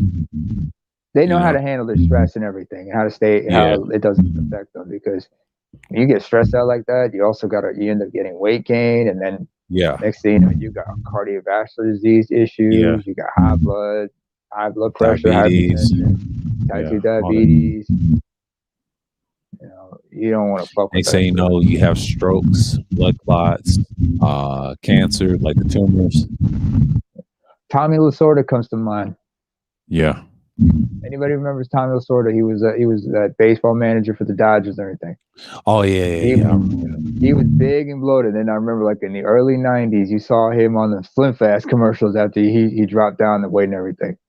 Right. But his greatest achievement wasn't just win the World Series. It was the Sydney 2000 Olympics, when he led Team USA to a gold medal in baseball. That was like the greatest achievement of his career, to lead the U.S. to a gold medal in baseball. Mm-hmm. But like, I was thinking about Jimmy V from the Wolfpack. The way he led that team, amazing. And then I read about his story too. After his death. So. There's a Netflix special about leadership. It's called The Playbook of Life. Mm-hmm. They talk to some of the greatest coaches of all time. What's the name? What's the name of that woman? She's the head coach for the South Carolina State's women's basketball team, I think. Oh, I know who you're talking about. Staley. Tiny little thing. Dawn Staley. Dawn Staley. Yeah, Dawn Staley. Yeah. She's in one of the episodes. Another one is Doc Rivers. What's his name? The former head coach of the U.S. women's national team. Yeah. U.S. women's national soccer team. Serena Williams' head coach, and someone I would understand because he was one of the greatest coaches, and still is one of the greatest coaches in European soccer. Jose Mourinho. Mm-hmm. Referred to as the special one. Right. Well, he calls himself the special one. Everybody picked it, and the British tabloid picked it up. Oh my God! You want to talk about one of the toughest places to be coaching, and when soccer, it's Britain, the English Premier League, one of the biggest leagues, one of the highest paying leagues. But the problem is the British media. It's tabloid based, and anywhere you go, you got to worry about the fucking paparazzi. Always hassling. You got people going. You think? I mean, it's been like what, 24 years since Diana passed. Yeah, it's like 24 years since Diana passed. You would think the paparazzi would learn to scale back a bit, but I guess not. It's not in the UK. Although she died in Paris, but that's still the paparazzi were involved in so many ways. But but what I realized is, like, those guys, especially in the UK, but you see this also in Italy, or even worse in Spain, in the Spanish league. Sometimes you sign a new coach, and within a matter of days, due to bad results, they could be out of the job, and they could be forced to step down and hand in the resignation. and they got to replace that coach, especially on a team that's dealing with that's going to probably end up in a losing season. And the way that the leagues are structured, if you end up in the in the bottom three, you end up being relegated to a lower division. It's gone Absalom peace. Mm-hmm. Yeah, end up in the bottom three. If you end up, last, second last, or third to last, you end up being regulated next season to Division II, and the top 3 teams for Division II get promoted to Division I. That's how it works every season. So it's either you got to fight off relegation, or you're gone. And if you get relegated Division II, it's not only a letdown for the team, it's also like financial wise. It means your games which are in the second division will not be broadcast as they would be broadcast in the top division. So you lose out in television money right there, ads, revenue. Oh man. Yeah, that ain't nothing to play with, man. That happens all the time. Like, you say some wild stuff, man. Yeah. I mean, you've seen the NBA. Like, how many times did the coaches get the axe whenever, like, during the season because the team's not working right? Yeah, I hate to say, I don't want to say it's a players' league, but they have a lot of power. That's because the fans and morality, the way they structured the rule changes. The owners is just.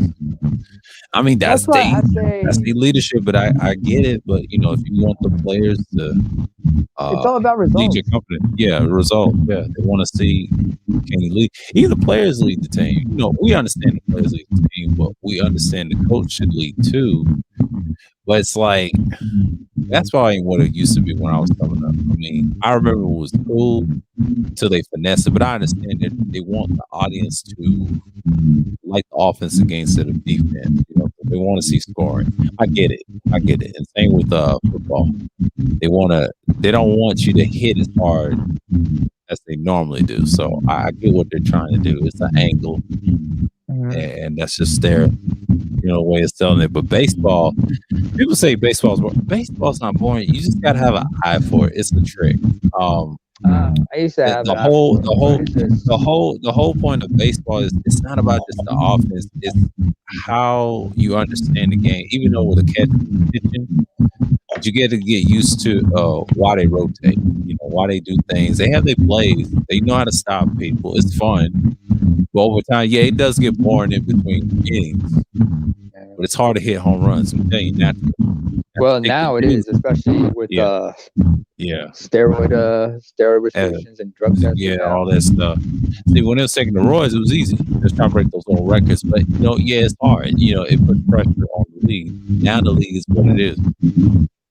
Hockey is the only sport I like that has similar rule changes, but it's not really finesse, but it's still got its grittiness. You can't go crazy. They don't let you go. They don't check. But the thing is, some players, when they get checked, they can get checked and they get hurt real bad because the equipment has been improved. Yeah. I mean, I saw the documentary Gladiator when they talk about the role of the enforcer.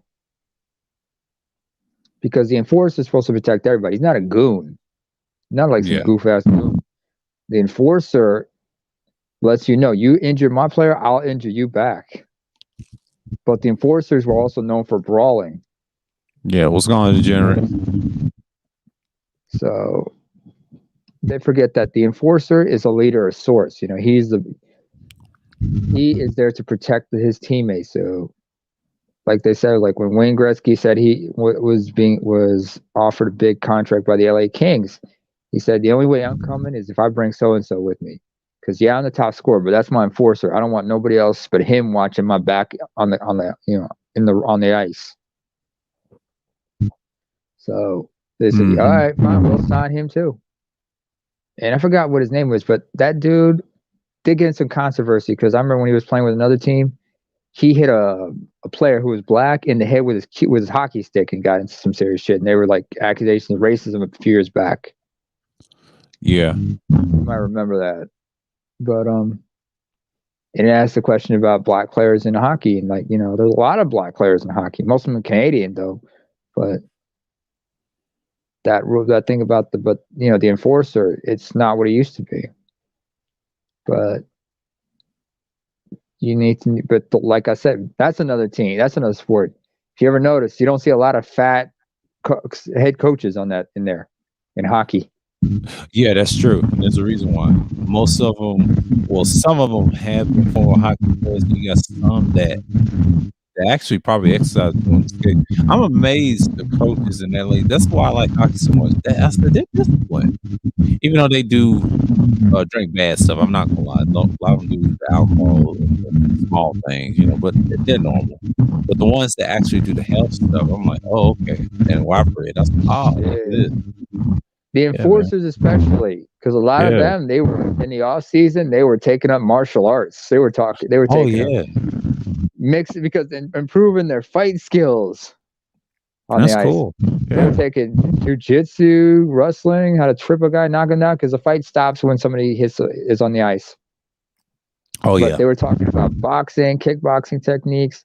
One guy, I forgot his name, but he was forgot his name. Scott. I think it's Scott Parker. Mm-hmm. For the Colorado Avalanche. Oh yeah. Heavily tall dude, heavily tattooed and everything. Yeah. How he trained is he used to. There was this big oak tree in his backyard. He used to punch it, and then to help him strengthen his arms, he would wrap a chain around his hand all the way down to his wrist, all the way down to like his forearm, and he'd be throwing haymakers just to cause microfractures and harden his fists and everything. Right. And he's a big guy too. He's big. Yeah, he's a big guy. Heavily tattooed. He's even got a Stanley Cup tattoo. He's got a Stanley Cup tattoo and everything. Yeah. So that's kind of leadership as well. But the team captains are the real leaders in that. The enforcer is just the guy who's there to protect everybody. Because like I say, was it like in a group of 4? You've got the leader, you've got the technical guy, you got the enforcer, then you got the joker. Yeah. Because somebody's got to lighten the mood.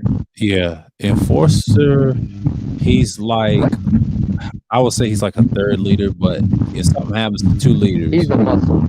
He's the muscle in a way, but in the leadership stance, if there's no leader and there's no second in command leader, he has to lead the team. He has to know what I know he's going to be one-dimensional, but if he gets something done, oh yeah. And the leader trusts him to be that muscle. You know what I mean? Because the leader is like, if you were the brains of second command once upon a time, then you become a great leader. Yeah, you're going to have a different type of a team. And if they trust you, this is where trust comes in. This is where reliability comes in. That's how powers come in, in the play. They trust your judgment. That's another thing. But I think it's like also like there's a game I know that's on PS4. It's called For Honor. Yeah. Heard of that. You seen it? You seen the trailer? Yeah, I've seen it. Seen the gameplay, I believe. Yeah, like you have like 4-person teams, right? Mm-hmm. And each of those guys is each unique. You got the heavy, you got like the big enforcer, and then they have to carry the heavy weapons, and they're big because they're mostly power, but not much agility. Yeah. Then you have the one who's like lightly armed and quick. And then you have a couple like it's more specialized, and then just one who's like kind of like a jack of all trades. Yeah. And among them, somebody's a leader. So it's usually the one who's like a jack of all trades. He's the leader. Yeah. That person leads the pack, whether it's Viking Raiders, Crusader Knights, or Japanese samurai. Yeah. Sorry, European Knights or Japanese samurai. And then there's a 4th faction. I forgot them, but it's always 4-man team, and there's like leader, and then like you pick which character you are. That says about who you are and where you are on that team.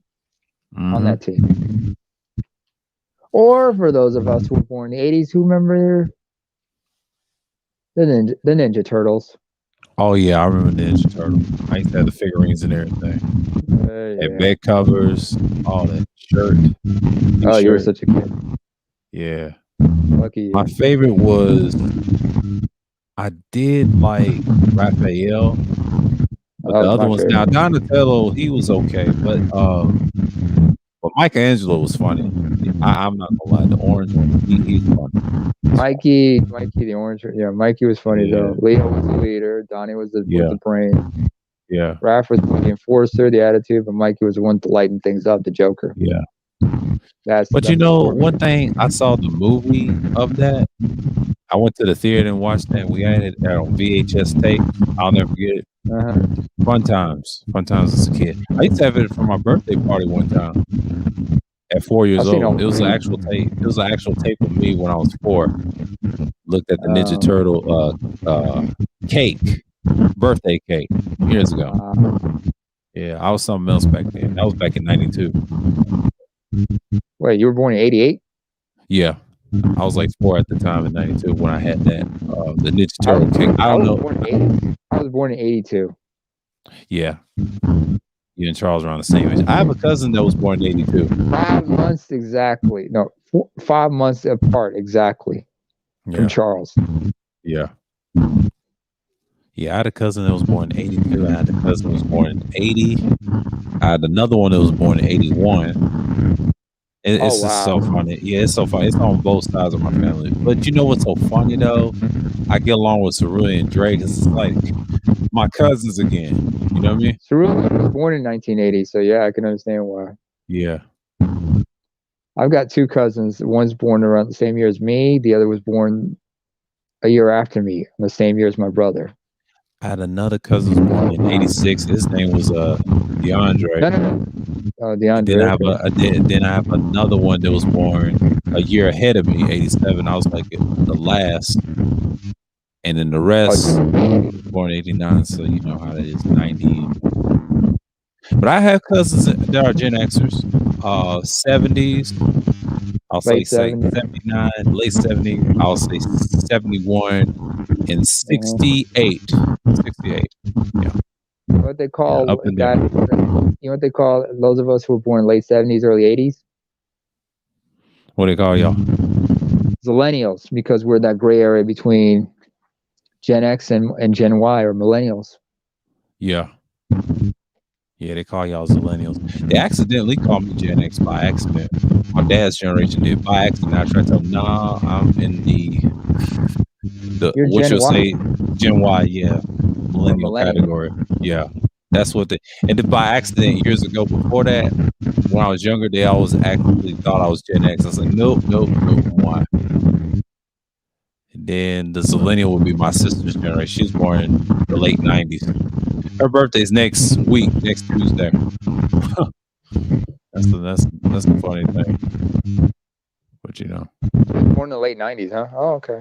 yeah, late '90s. You know, that generation is spoiled. That's the woke generation. Yeah. God damn. Yeah. And then you can't say nothing to them. You can't not say nothing to them. I don't want to let them. It's like, it's like, like Yeah, they but said. I understand what they are. Yeah. Because I realized this, like, especially like between like in the mid 2000s, Mm-hmm. the music and everything. I realized it's not for us. It's catering to them. Yeah. They're catering for younger generation. It's meant for them. That's why I know some people who were born like in the mid to late '90s, and they're like, what do you think of this stuff? I said, it's your thing. It's not for me, man. Yeah.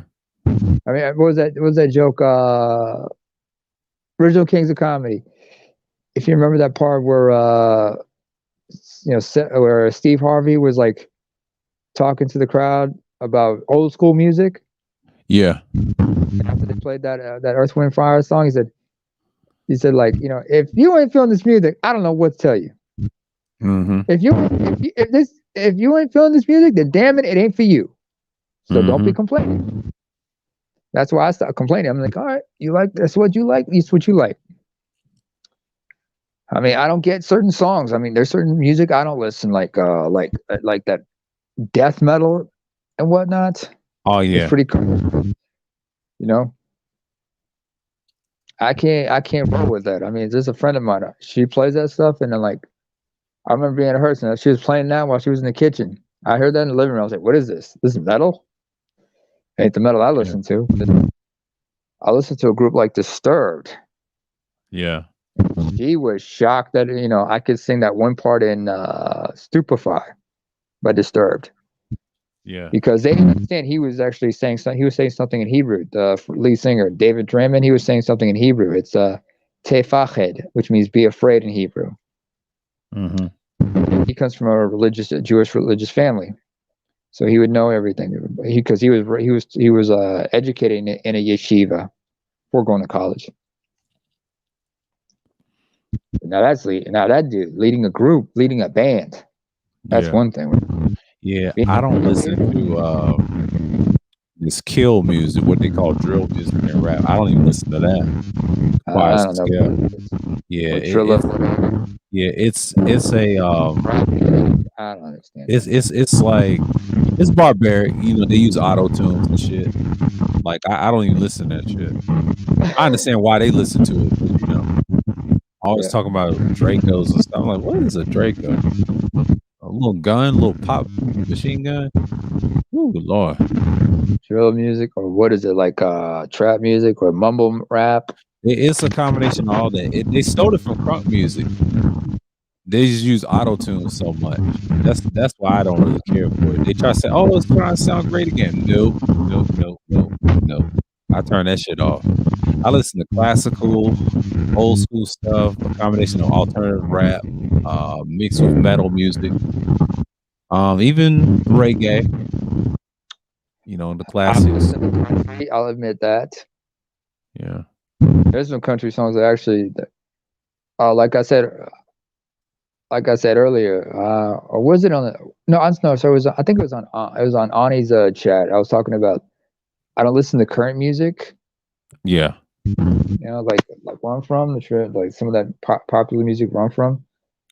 I don't listen to any of that. I mean, going as far back as the early 2000s, to like the early 2000s, I stopped listening to that because a lot of things were changing Mm-hmm. for the world. A lot of people started using auto tune by 03, 04, and I'm like, do you realize you guys are disrespecting the memory of Roger Troutman? But I'm sure a lot of them don't know Roger Troutman. They didn't know Roger Troutman. They probably know, but they don't know much. Even though that auto tune it sound great, but I still listen to electro music, house. House is good. Certain house. Other stuff, I'm like, too much for me. Especially with me. I hear that might bother me. That might fuck me up in a bad way. I don't, because I remember groups like Groove Armada, the Chemical Brothers. Right. Who was it? Basement Jacks.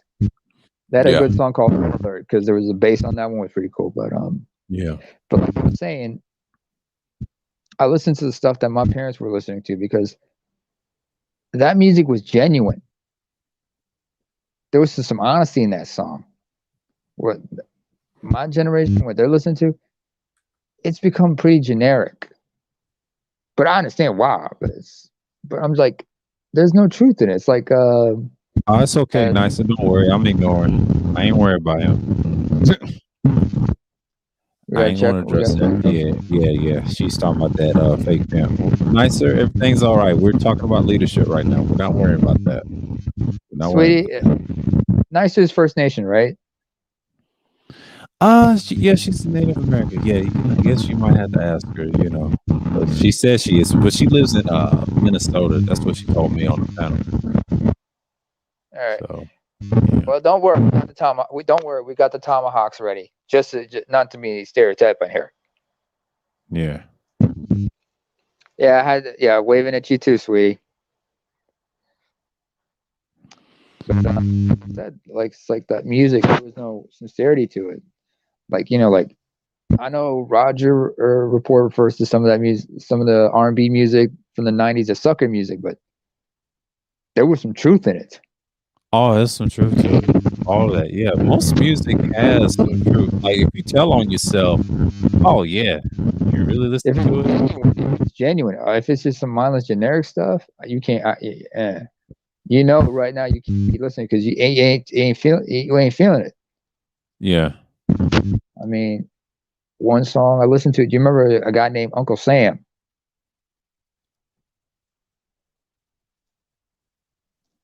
yeah, Do you remember Uncle Sam? yeah. Are you talking about the music, or are you talking about the character they use for the military? No. There was a brother from the mid-90s, an R&B singer called Uncle Sam. Oh yeah, I've heard of that name. Yeah, yeah, Shaved head, glasses. He was yeah. signed. He was the first artist signed to Boyz II Men's record label. He had a couple songs that were interesting. One song that was really from Truth was called "I Never Want to See You Again." It's like when he finds out his girl and his best friend been cheating, have been sneaking behind his back, and now they're coming out and and she's breaking up with him. He's like, "Well, I never want to see you again." And in the hook, he says like, "My conscience is clear, and I can say I have no fear, but I wish I could say the same about you." Mm-hmm. Or like mint conditions, what kind of man would I be? Because they were telling some stories in those songs, man. And that's leadership right there. Because trying to lead in that song, he's basically trying to lead an ex-girlfriend to get back on the right direction, on the right path, not lead him and not try to lead him in the wrong direction. Talking about leadership and everything. Or Yeah. but but like I said, musical groups, somebody's got to lead that group and lead the direction, especially Yeah. the direction of their creativity and everything. Yeah. What's the creative album and everything? Where's it going? It's just like I think the Temptations, that's a good group. Legendary. Oh man, the Oh yeah. fights that came up. Oh And, yeah. I actually seen the movie. I got the DVD. It's great look. Have you seen the series? I haven't seen the series, but I've seen the movie with when they had Leon Robinson played David Ruffin, and I forget the guy that played Otis Williams. He plays in everything. The other guy that played Melvin, he plays a little bit of everything. I forget his name too. That was a good one. But I know the story. Melvin. Melvin Blue. Franklin. Yeah, they call him Blue, but Melvin Franklin. And Yeah, Eddie Kendrick. Yeah. Called him cornbread. Yeah. That was Eddie Kendricks. I think Eddie Kendricks was called cornbread, but one of the other members. They called him corn for sure. They didn't want to call him cornbread because he eat a lot of cornbread. I had never understood that, but I kind of like when I was younger, I didn't understand what I was watching. But the older I got, I said, "Oh, I know what they meant." Yeah, they eat. But some of them, I think some of them from Mississippi. One of them is I forget. I researched it where they come from in the South, and they moved to Detroit. But yeah, they all moved to Detroit with their families because their families, went up for those jobs and everything. The Great Migration. Yeah. A lot of them were not. They weren't boomers. They were a silent generation. Yeah, they were. So what was it like? And like I remember it was like what was what's his face? Smokey Robinson in that series. Yeah, he was Paul Williams' funeral and shit. Mm-hmm. Yeah, Paul Williams had a suicide, shot himself, going through marital problems, beating on his wife. He was drinking. He had medical problems.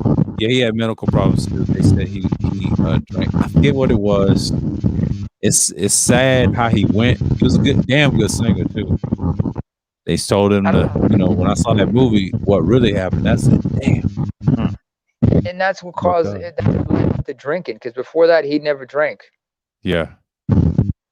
But Melvin Blue Frankel, because he had like some issues with one in his I think it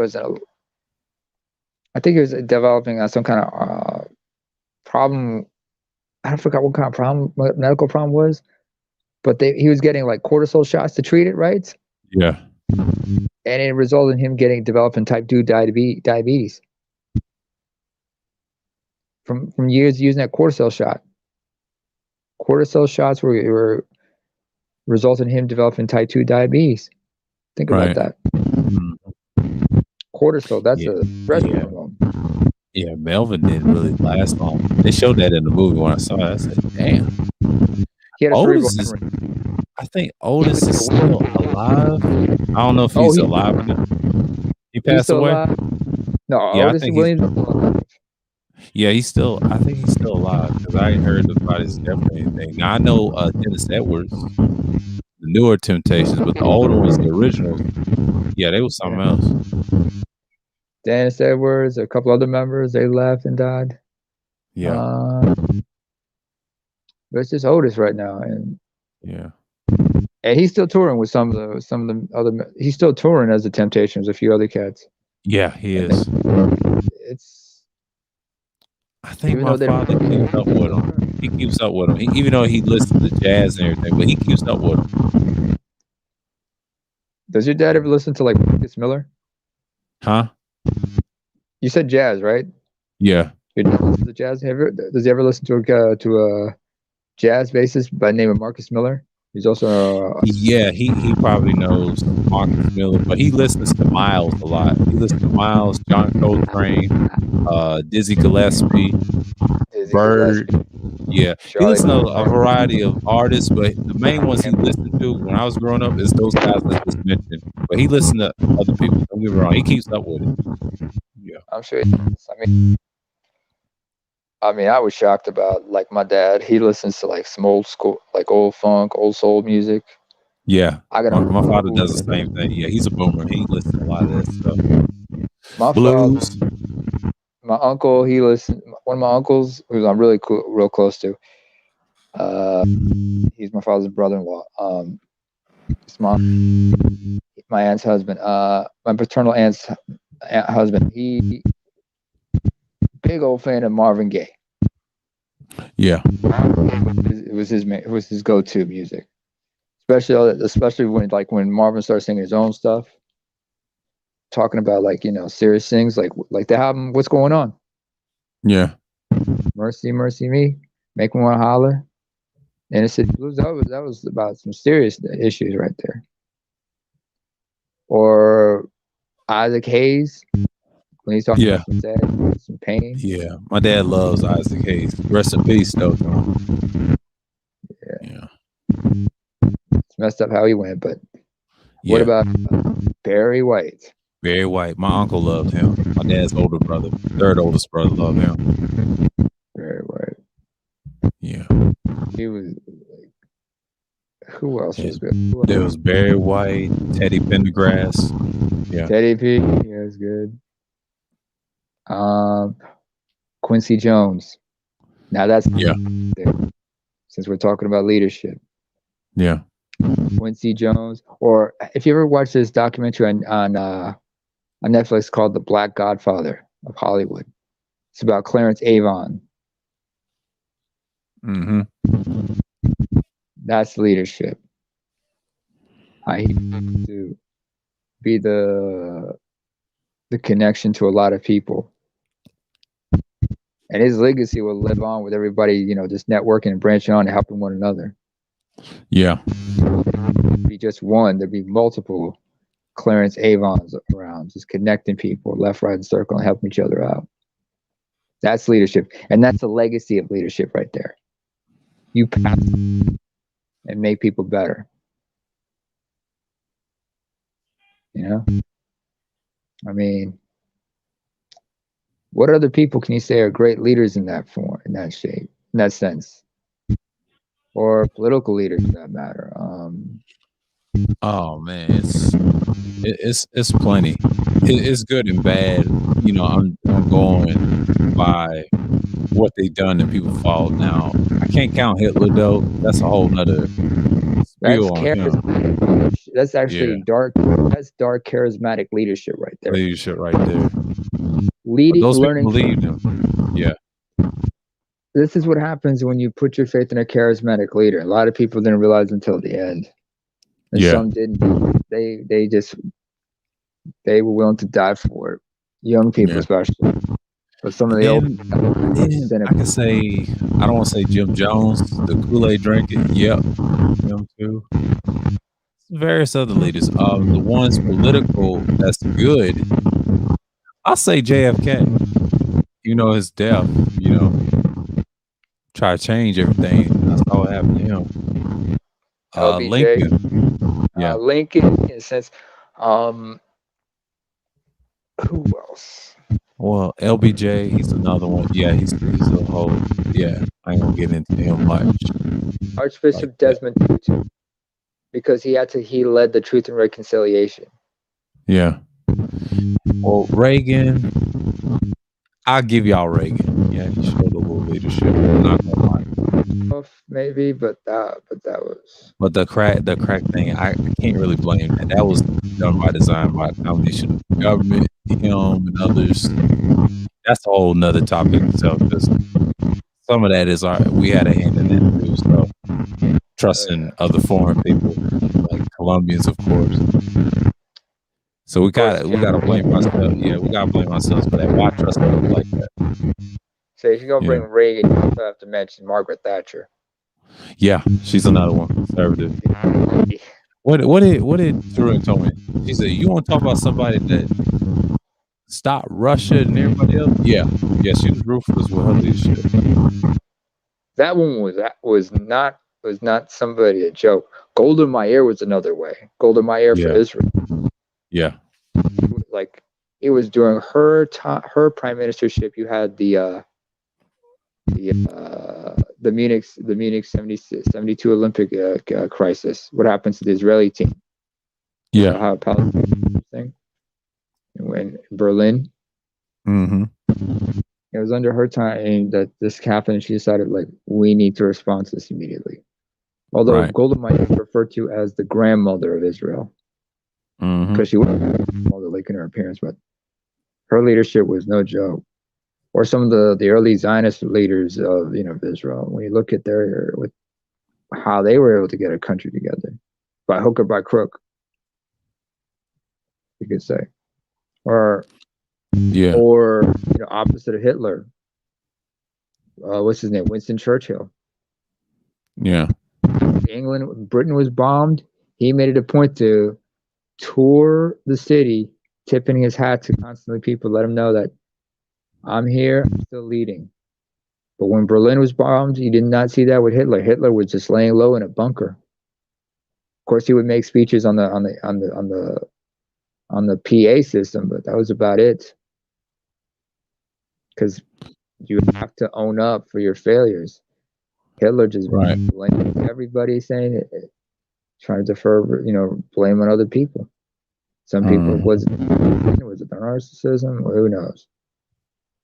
Or how about the last couple of presidents we've had? I don't think we can say leadership with W, can we? What's that? When it comes to leadership, can anybody say that George W. Bush was quite a leader? Well, I can't say his dad, not so much. The son, yes, he had a different style, even though he had the Barry Goldwater tactics. But most people look at him as a leader. Yeah. Now Donald Trump, hell no, he ain't care about none of that. He's want to be himself. Yeah, he was about being. He was just about that. He was just about that Oval Office. He wasn't really about anything else. Yeah, he's about that bread, that money. Pick who he wanted. Now Obama, you can say that. I would say militarily, yeah, he was. Economics, not so much.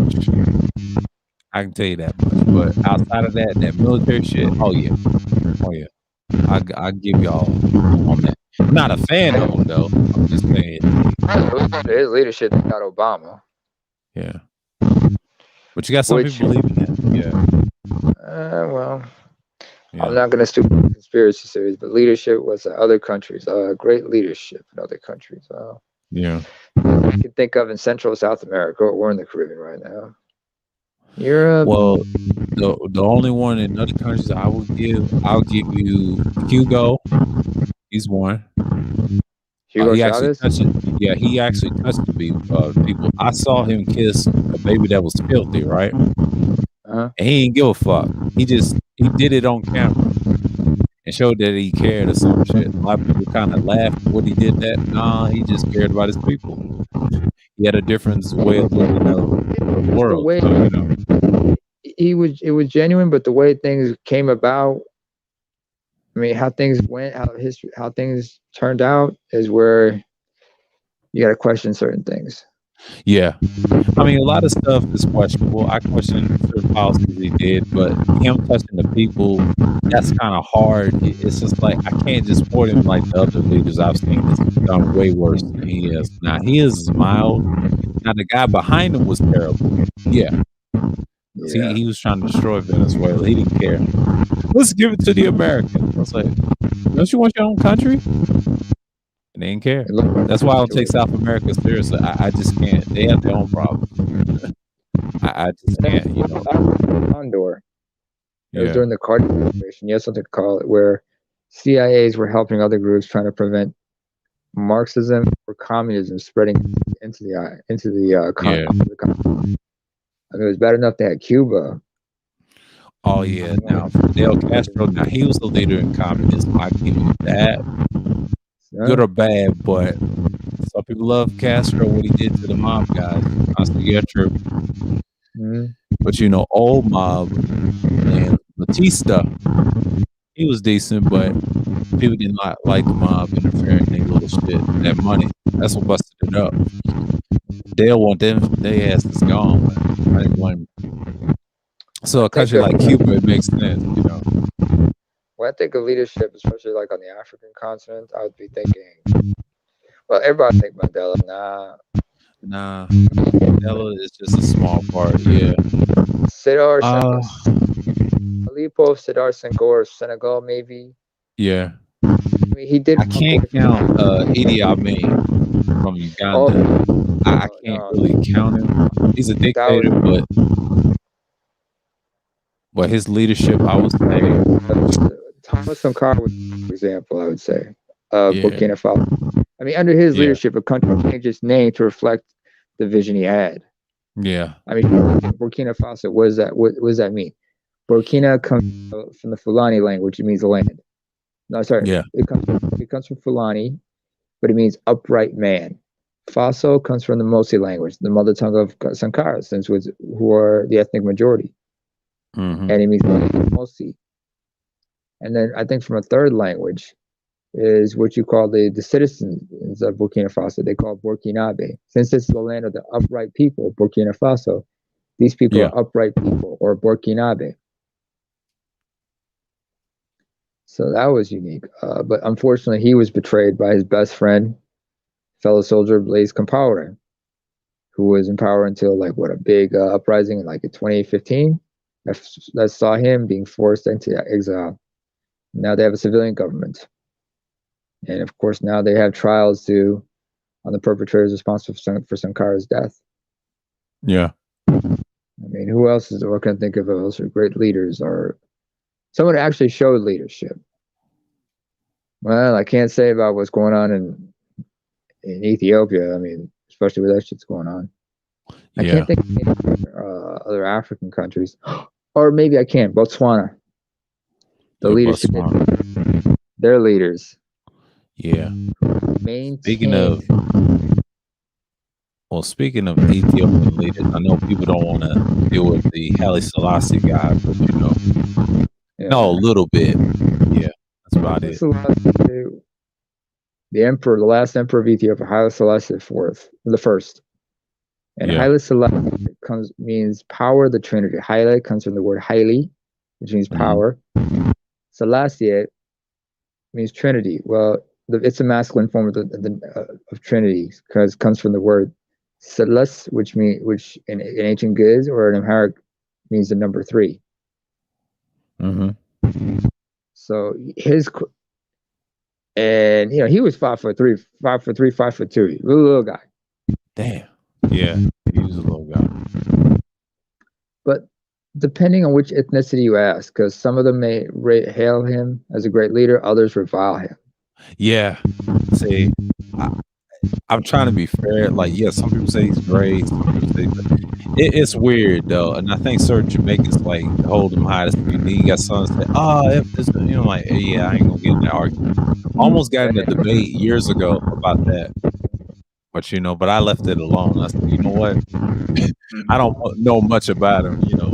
I know little things about him. That's about it. 1973 is one year that reflects how badly his leadership was, because the buck ended up staying. Well, in this case, the birr, that's the currency of Ethiopia, the birr stopped with him. Mm-hmm. And what happened in 1973 is you had the big, massive drought and famine. Yeah, I was hearing about that. Yeah. Year, you started seeing mutiny within the Ethiopian armed forces. And, this is where you start to see modernization clashing with tradition, because Ethiopia was pretty much still a feudalistic society, despite the fact that now they had an urban class and everything. Mm-hmm. I mean, all the top when you look at the military, the top brass were all from the nobility. Yeah. And 1974, they brought many of these officers, some of them who were like, many of whom were now being influenced by Marxism and whatnot, who were supposed to form a commission to hear the grievances of these soldiers, and many of them were quite popular since they were of the population. Many of them were commoners. But eventually, they decided September 12th, 1974, to overthrow the emperor. And at first, they installed one of his sons, but then they said, "You know what? Let's do away with the monarchy." Yeah. And they did get up, and they were supported by the military and later by the people, but it was a result of the famine and everything. Yeah. You started seeing a lot of families were like putting their children in orphanages because they couldn't feed them, and they hoping that they were Yeah. them. And a lot of those children ended up being adopted by European and American families. Black children by white couples. Think about that. Yeah, that's true.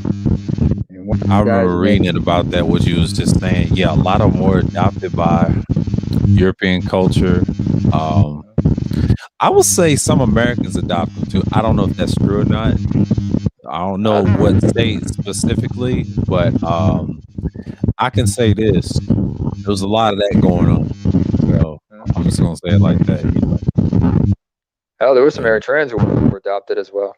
Yeah, that too. Yeah. Eritrea was part of Ethiopia at that time.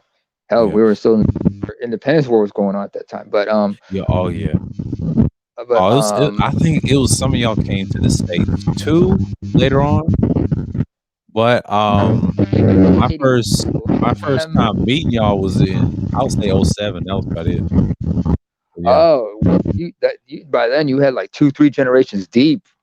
Yeah. The third generation was probably being born at that time.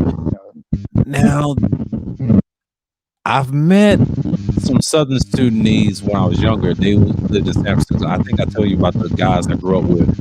And they lived in California for years, but their parents were from South Sudan. So, yeah, that's about it.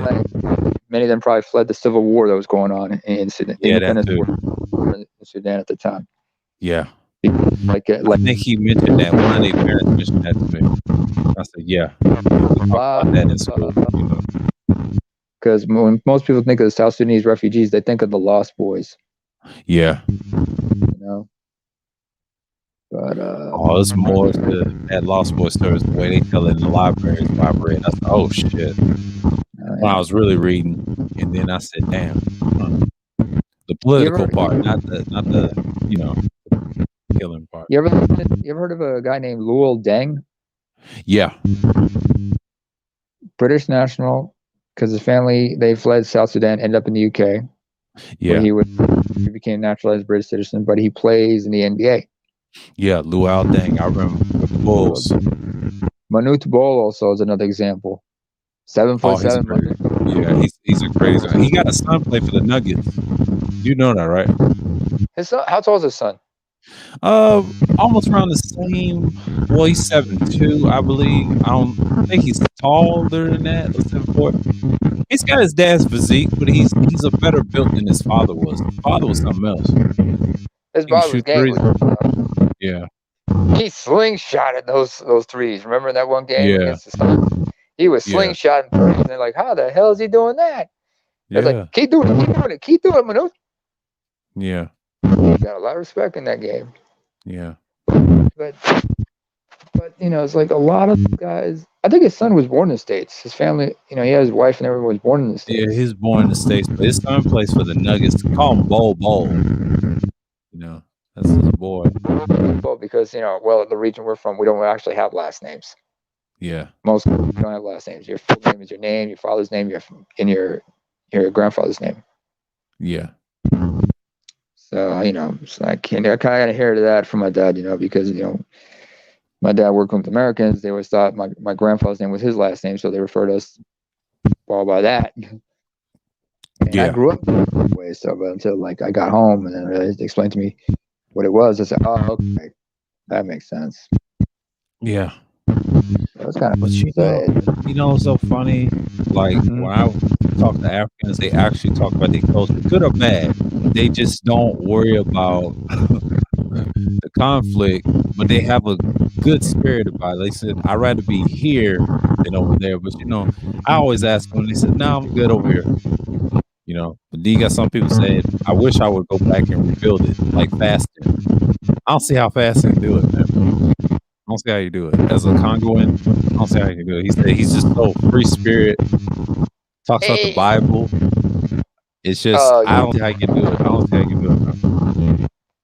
You can do anything, but the problem is you got to know who to work with, and Yeah, is the environment conducive to whatever it is you want to do? yeah, Not always the case. Not yeah. always the case, because there's some people, because there's a lot of mess that you got to deal with. When you come home, people gonna look at you as a certain way. Oh yeah, That misconception is gonna be a big problem, and I remember dealing with that when I went home. It's like, dude, you oh were over yeah, there. But no, it's not what you think, man. And somebody once asked me, "What's it like there?" I told them the truth. "What's it like on the outside?" I said, I told them the truth. yeah, You understand? There's gonna be some problems when you get there. It's not gonna be easy. You got to earn your keep, and there's gonna be some people gonna look at you in a certain way because they see you as a threat, even if they get to know you. yeah. If they know If I you. ever travel these countries, if I see an American, that's cool. You know, the country's not bad. But if I come back home, like you said, an example, yeah, people in the South will look at me like I'm crazy. That happens. You know, that's just I mean, territory to territory. You know? you're African who's a citizen of the West. When you come Yeah, home, they look at you a certain way. Not like you yeah, crazy, but more like, you know, because you over there, you got some, you guys, you know, you got some in your pocket, you got some change in your pocket, you can spare them. But it's like when it's like when you leave the hood and you come back and like, yo, let me hold a couple of dollars or some shit like that, you know. yeah. Oh, there we go. Yeah, That's what I mean. It's like, I remember there was like this neighbor of mine where I lived, like before we moved out to Portland. I remember just stopping by his house, his apartment, and he was watching this Ethiopian film, right? And I mentioned this before. yeah, In this movie, it's in America. It's these two Ethiopian Americans who travel to Ethiopia, and they're both staying at this house by a lady. I don't know. I guess the lady's like a friend of the family, other families, and whatnot. So they're staying here. One of them is like a Mike V type of character, you know, well dressed. It's like a dude that cameras would look and say, "You're good, but you're gonna need a little polish, my friend. We need to set you up, make you even more suitable for business." This is somebody who's an entrepreneur and he looks the part, you know. Of course, you know, like a lot of young hip guys, they like to wear the open collar, open shirts. They don't like to wear the ties. yeah, And the other dude was just hood, dreadlock. He was like, you know, dreadlocks, baggy jeans, and There's this one scene where they're in the dining room with the lady of the house, right? And she's talking. I hope you.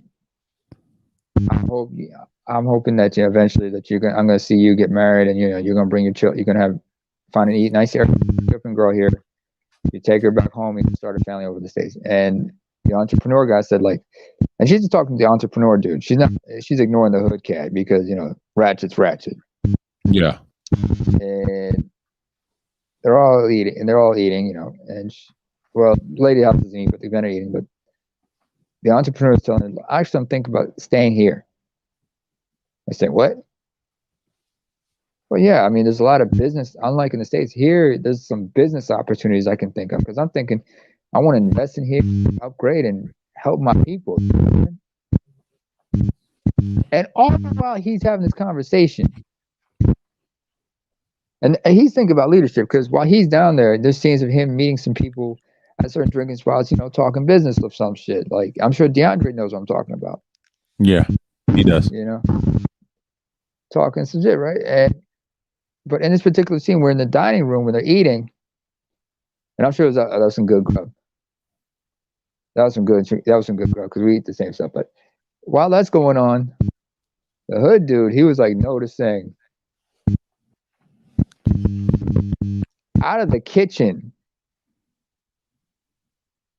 out of the door of the kitchen into the dining room, he sees each of the three. I think it was like each of the daughters of the lady of the house, and maybe one of the housekeepers, or something like the woman who works in the house as a servant or whatnot. Right. Each and every single one of them comes out of that kitchen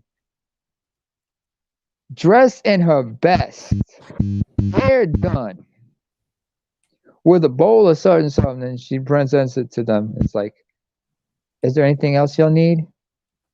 And the entrepreneur cat, he's like, nah, cool. He's being cordial, but he's really not. He's really not playing that shit.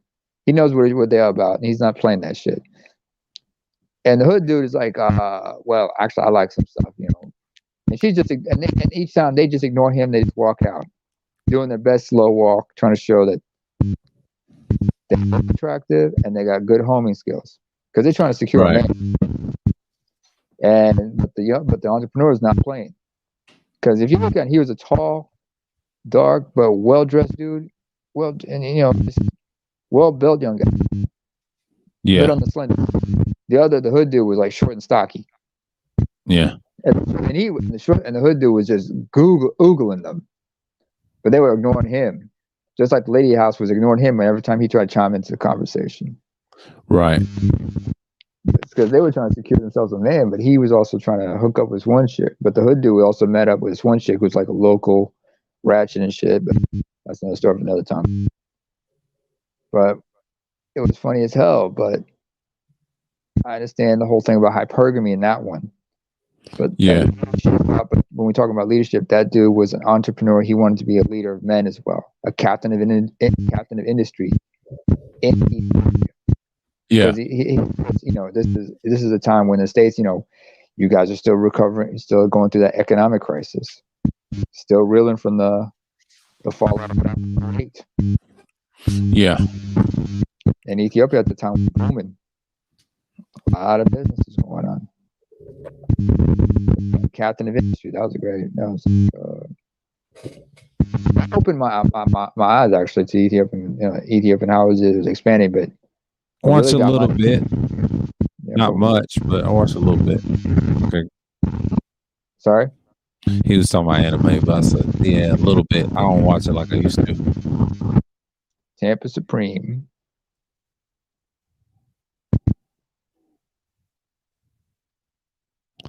Yeah, but but that's part of leadership, man. I mean, you just gotta look at it. Entrepreneur, like he crazy. Yeah. But but it is what it is. Everybody when you're a leader, not everybody sees your vision. Yeah. And that's the part right there people don't understand. You got to take that risk. If they don't see your vision, it's just going to be what it is. Nicer, is it possible you can come up onto the chat if possible? Because you said you're Alaskan. You got to be more specific, love. What she said, Alaskan?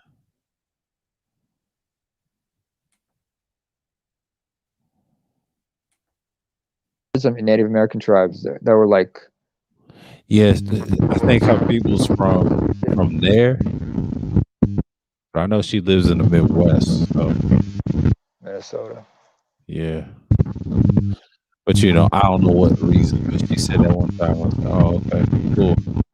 Reasons. Didn't have to know. Just wanted to be specific because I remember watching was it National Geographic about Kodiak bears, but they're also talking about the Alutiiq people that lived in that area. Mm-hmm. And the men, they would take ivory from walruses, and they would pierce their lips and their noses. Yeah. That was kind of interesting. Nice to see. It wasn't just the Aztecs and the Mayans who were doing all that piercing stuff. Yeah. That was wild. But who was also great in history? Later. Go on, Tampa. Tampa.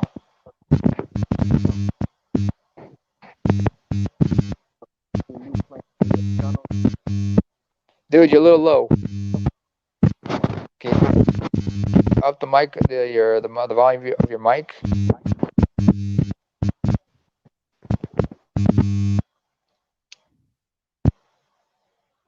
Give him a minute. Let's say great leadership. Who can I think of when I think of leadership from the past? Not in business, but in history. Ancient Greek, Leonidas of Sparta. I'm not just saying this about the 300, based on the 300 movie either. You talking about the real? Yeah. He's Leonidas. another one. What's his name? Is it? Well, I can say, Hannibal's one until his death. Yeah, the military uses tactics. I can say that. Octavius learned from him and used his tactics against him when Rome captured Carthage. Yeah, it was him. Oh man. Woo! He had a brother named Asdrubal that was killed in Spain. Yeah. Oh wow. Yeah. A lot of history on Hannibal. Swirly tells me all the time. Yeah, he tells me all the time. The military history of leadership. Yeah, I forgot about fucking Hannibal. You got Scipio. You got Julius Caesar. I was about to mention Julius Caesar because I was listening to Dan Carlin's The Celtic Holocaust, but then again I saw the battle of Verdun, where he talks about the battle between Vercingetorix when he led the Gauls. When he had his battles with Caesar for Gallic liberty, Misha. only to lose to Caesar in the end. Yeah. Julius Caesar and everything. I've also seen there's a series on Netflix here about the Roman Empire when they talk about Julius Caesar, Caligula, and Caligula, Titus, Caligula, Tiberius. Oh man, yeah, Nero. What is it? Can't say. Romulus. Yeah. Romulus and Remus. Romulus. Yeah, but Marcus Aurelius. Yeah, Marcus Aurelius. Yeah. Hadrian. They got now if you want to talk about leadership, you got the Ptolemies, pharaohs. The first Ptolemy, who was because before him there was Alexander the Great. Yeah. From whom he took the empire from. And before Alexander the Great there was Philip IV.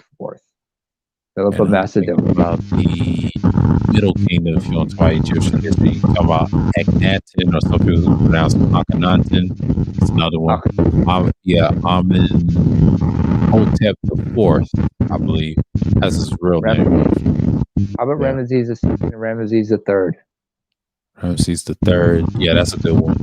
Ramses II one's another one. He's another good one. There's Ramses I. There's Seti first. Seti. Yeah, that's stop. King Namar, first pharaoh. One of the first pharaohs. I don't think he's one of the first. He's one of the first. Civilized. There's other pharaohs prior to him. Yeah. From my history, the Axumites, the kingdom of Aksum. Yeah. 3 kings: Zoskalis. Then of course there's Ezana, from whom under whose reign that Christianity came into the region. Yeah. Then there's Caleb, in which the kingdom met its height but eventually head down. Well, those 3 kings mostly. Yeah. Who else do you have? Oh, somebody who was descended from Abyssinia, but ended in India. Malik Ambar. Now there's still debate what his ethnicity was. Some say he might have been from the extinct ethnic Maya. Some say he was ethnic Oromo. Yeah. Subject to slavery at that time. As soon as they came and as soon as they migrated to the region in the 16th century, they were being persecuted and targeted for slavery along with other Cushitic tribes. Yeah. Colorism was going on down there, but in the sense it had to do with slavery, because the darker you were, the higher the price you fetched in the slave market. Of course, the slave markets, to the Middle East was different than slave markets to the New World.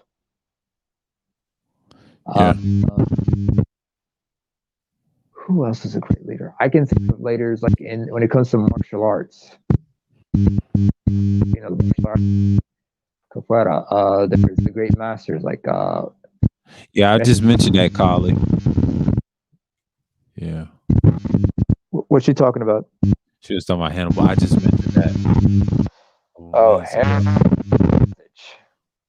Yeah. Oh, who else is a great leader? When we think of leaders, Frederick Barbarossa of the Holy Roman Empire of Germany. Yeah. As well as the great leaders during who was the king? No, Richard the Lionheart, but King Robert the Bruce of Scotland, who led Scotland to its independence. And then before him there was William Wallace. If anybody remembers the Mel Gibson movies, you might know who I'm talking about. In fact, there's this saying in Scotland. I remember at the battling of, I think, Stirling it was, in which when Mel Gibson's portrayal of William Wallace makes that rousing speech, he yells out, "Alba Dobra," which is Scottish Gaelic for Scotland forever. Alba is Gaelic for Scotland. In Ireland, they have a similar saying, Iria Dobra. Iria means Ireland, or land of the Irish. It's an independence battle cry. So him, forgot the name of this woman, Irish independence leader, Michael something. He was portrayed by Liam Neeson in a movie about him in the mid '90s. Michael Collins, was it? Michael Collins, something like that. He ultimately died. But Ireland ended up becoming independent, with the exception of Northern Ireland, of course.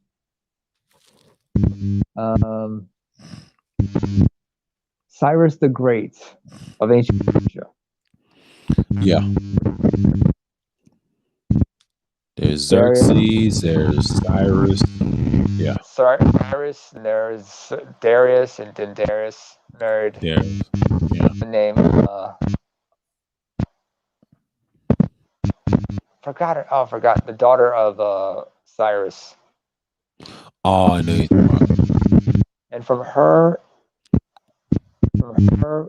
was born Xerxes. Yeah. Xerxes.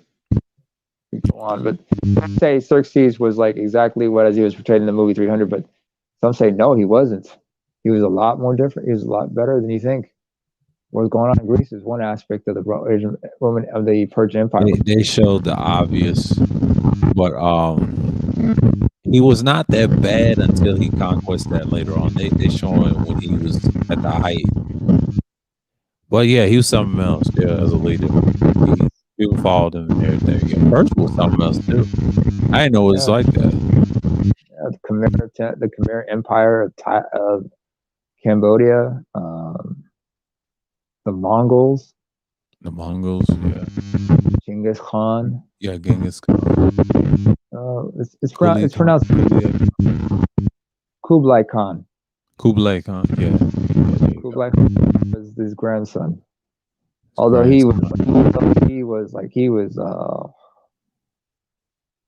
died a broken man. Oh yeah. You know, and he ended up developing gout. He just dealt with his pain through feasting and alcoholism. So the fit and virile and competent commander end up becoming depressive, alcoholic, glutton, who was out of shape, obese, suffer from gout. Yeah. And just lost his edge. Yeah. Trying to fix the issue, but ended up showing that he was out of touch as a leader. I mean, the invasion, it was under his reign that Mongolia tried to invade Japan twice. And they did it, and they did invade Tsushima Island. Yeah. But, Menelik the first? Yeah, college. Another one. Menelik the second, not Menelik the first. First. She said the first. Oh. Wait a minute. You got to go back to the legend of the Ptolemaic dynasty. Oh yeah, I know. Menelik the second. Yeah. Menelik the second was the 19th century Ethiopian emperor. He took his name out. His real name was Sahle-Mariam of Shoa. He took the name Menelik, which means wise, in honor of Menelik, the original Menelik, who was the son of the Queen of Sheba from Solomon, as the legend of the Solomonic dynasty dictates. So he was the original. So he's the original Menelik. Menelik in modern day history, that's Menelik the second. Only man to ever. He was the only one to ever do that, of course. Oh yeah, that's true. Sahle-Mariam but Sahle-Mariam, that's the original name, the birth name of Menelik II, was once a hostage of another emperor, Theodore II. He was called the Lion of Abyssinia because he was a fierce warrior in combat, but a very competent leader. Yeah.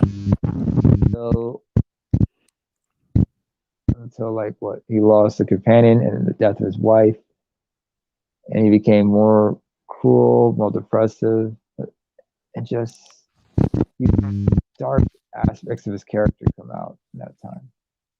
Mm-hmm. And of course, at this time, this is a feudal society in the 19th century, while Europe is modernizing. And he was trying to fight off the Turks, but he wanted to form an alliance with Europe, but none of the Europeans were interested, and they wouldn't tell him. Yeah, they were siding with the Turks because they understood they needed the Turks to maintain that Suez Canal, as well as because the U.S. was in the shape it was in after the Civil War, and cotton not being Yeah. what it was. The British had to look to Egypt for as a prime source of cotton for its textile industries. Yeah, that's super true. And the geopolitics being the way, the British started making deals with the Ottoman Turks, the Abyssinians, because they were hoping that if they had the British to help them, they would invade. They would force the Turks out of what is Bahri or modern day Eritrea, and they would have access to the Red Sea because they understood the importance of having Red Sea ports because they can tax those ports. Yep. But the problem is you have nobility in what is in modern day Eritrea who were fiercely independent because Bahri was never part of the Abyssinian Empire, no matter what they try to tell us. And no matter how much referred to as the Medab Malash, which means land beyond the Medab River, we're like, no, this is Medab Bahri, which means land by the sea. And this is a kingdom all its own. They even had a king called the Bahar Nagash. King of the sea is what it meant. So it is what it is. Yeah, exactly what it is. But some people but the truth is harder. I mean, the truth eventually comes out. It's just, oh yeah, people accept it, or does the narrative still remain? Well, over time, they're gonna have to accept it because they're digging up shit now. Be like, all right, let's just drop it on them. Then the young generation says, damn, how we gonna live our lives? Well, find your way. I mean, I had to learn that the hard way. Yeah. Some good lemon water.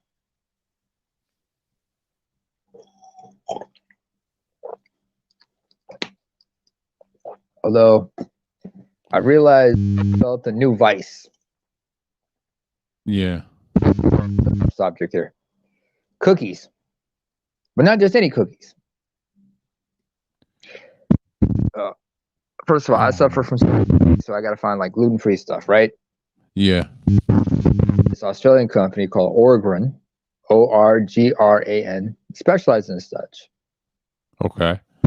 And cookies. Some of the cookies they have is like these chocolate cookies that are sugar-free with chai and buckwheat seeds in them. Oh, okay. Oh, interesting. The lemon ones that are sugar-free. Yeah. Lemon with buckwheat, but no chai seeds, or the chia seeds. Oh, chia seeds, yeah. Yeah. Oh, they're good. They're good. It's just, not as the chocolate bitterness you taste. One sugar in it is something called apple pie cookies. Apple crust. Apple crust. Okay, apple crust. These cookies, but in the shape of apple pie. It's apple pie. Wow. It's used for making the pie. Mm-hmm. That's what it's got pieces of apple, raisins, that cinnamon, and these are good. Wow. Yeah, I can tell. Man, if I try one. Man, I mean, I'm just glad I found some also. I mean, there was this somebody I know, my local supermarket. She told me about that website because she knows, I purchase gluten-free stuff because I have like she said, you should check this website out. It's a gold mine. I mean, of course you got it. Of course, the good thing is like you have to have like a certain amount, but if you exceed a certain amount when it comes to your total, that you get free shipping and such. So, wow, that's cool. Yeah. That's cool. You get free, free shipping and handling. And there's this other company called Move Free. It's a specialized in chocolates. And it's milk, dairy free, gluten free, vegan, soy free. And those things are good as well. Oh, they got some creamy ones like white chocolates in the shape of a snowman, dark chocolate in the shape of Santa Claus. Wow. They're wild. But I'll tell you, those things are good. Oh, I'm addicted. It's an addiction. I can't stop. I might have to go into rehab for this shit. But yeah, that's cool. But anyway, back to Yeah. the leadership discussion. Yeah. What other great leaders can we think of? I mean, everybody thinks of Gandhi, but freedom, independence leaders, who can think of? I mean, Simone Bolivar, Oh yeah. but things didn't turn out the way he wanted it. You have to understand there was that fierce independent, because all those regions, they had their own identities. They didn't see each other as fellow South Americans. They see each other as various groups. Like Argentinians saw, not Argentinians, but Bolivians, Venezuelans, Colombians, they all saw themselves as such. They didn't see each other as one nation. And it was too big and too rugged, the whole region. So it had to be split up the way it was. Yeah. And, yeah, its name was in honor to Simon Bolivar, but it just didn't work out, the way he wanted to. Of course, he died from consumption, aka TB or tuberculosis. And it was dangerous back then. Oh, the real Doc Holliday died of that as well. If you know Yeah. Doc Holliday. Mhm. Val Kilmer did a good portrayal of him in Tombstone. Oh yeah. But leadership, great leaders, independence leaders. Toussaint Louverture maybe for Haiti, but Yeah. look how he died. Jailed by his own people. The French Revolution maybe, but some of them met they found their fate in the guillotine. Oh yeah. And I don't want to say Napoleon Bonaparte. I can't say him, but well, he was a great military strategist and leader, yeah, but he's a great eventually, military strategist. I give him that. Leadership wise, it's questionable. I know the French love him, but that's a whole nother. just as the British loved what's his name, Horatio Nelson, Yeah. the British admiral. That man was tough, despite losing an arm and an eye. He was still a great sea captain and admiral.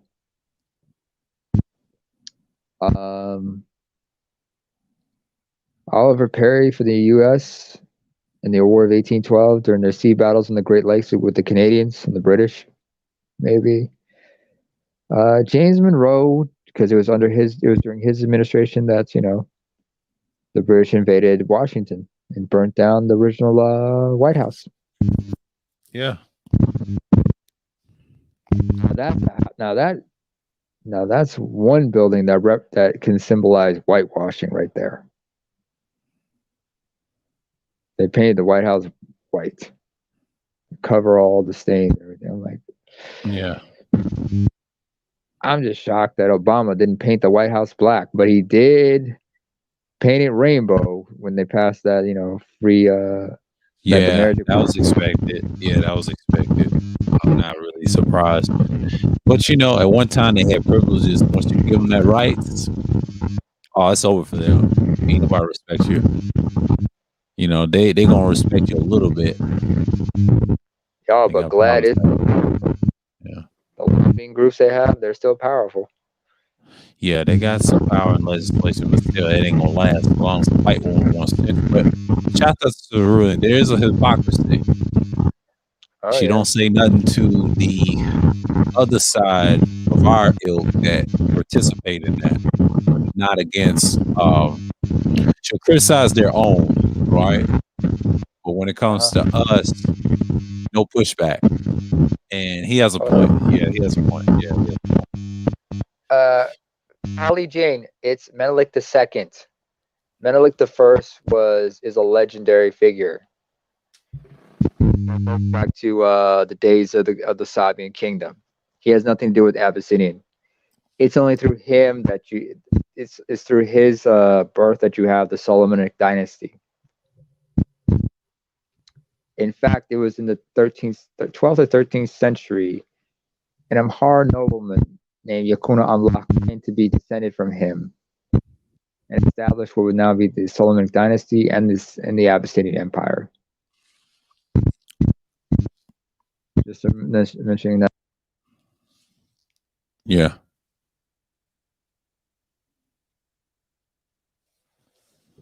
But yeah, that's the leaderships that we're talking about, man. But but yeah, we talk about all the great leaders, and this conversation, like it is, like we mentioned, responsibility, effort, discernment, accountability, and reliability. But that we covered all that. I might have to check some of those what we talked about. Get my, I got my microphone in hand. I want to check some of these off. So we covered it. The Art of War. Yeah. Or what's his name? The founder of modern day judo. That's a great leader. Yeah. Because he taught martial arts. Or like I said about Brazilian capoeira, 20th century professors like Mr. Pastinha and Mr. Bimba. They were practitioners of Angola and Regional style. Okay, that was a typo. Okay, apologize. Oh, okay. I learned about Menelik from Cerulean. Oh, okay. I see. All right. Yeah, if you might also want to check out I would say John the Fourth, but you might want to look up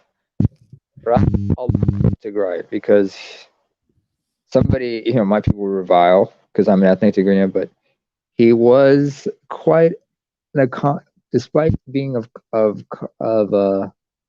commoner descent, he rose to great prominence and befriended the man who would become Emperor John the Fourth, and he was an accomplished military leader in his own right. Yeah. And he was unapologetically black. Rasulullah, he was dark skinned and he was unapologetically black. But and what was I gonna say? But you want to Menelik II is also, first of all, known for first and foremost about the Battle of Adwa. That's what he's known for, first and foremost. That war that defeated the Italians in March or April of 1896. And it all started with a misunderstanding over a treaty called the Treaty which Aleph. Article, I think it was 7, yeah, Article 7 or 17, one of those articles. It said one thing in the Amharic version, then it said something else in the Italian version. And then one thing led to another, then skirmishes started. Italians were pressing forward, ended up in Adwa. That's where they were routed. And eventually they had something called the Treaty of Addis Ababa. Right. 1896, 97. And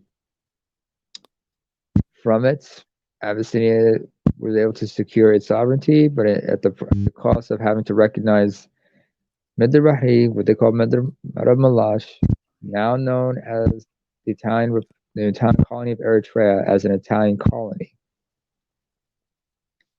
That was the price they had to pay. That was certain concessions they had to make. As much as they wanted to conquer that region, they realized they couldn't, because they had success in Adwa, but around that time there was outbreaks of famine, disease. So even if they wanted to fight, they didn't have the supplies or the manpower or the sustainable number of manpower to invade the region. Not to mention they were facing resistance, because you're going to cross over into Tigrinya territory, and eventually you're going to have to deal with the Sahos, the Tigray, and and whatnot. And they're like, "You're not coming here. We don't care how number you are. You're not coming here." But it was also primarily because the Italians at that time, they had advanced military hardware to. Yeah. It's true. Because at this time, the Abyssinians, they had fire. They had gained firearms, but most of it was they had built themselves, maybe. But some of it they had confiscated over the centuries. Yeah, Previous. so true. So yeah, great leadership. Whatnot. Yeah. In my case,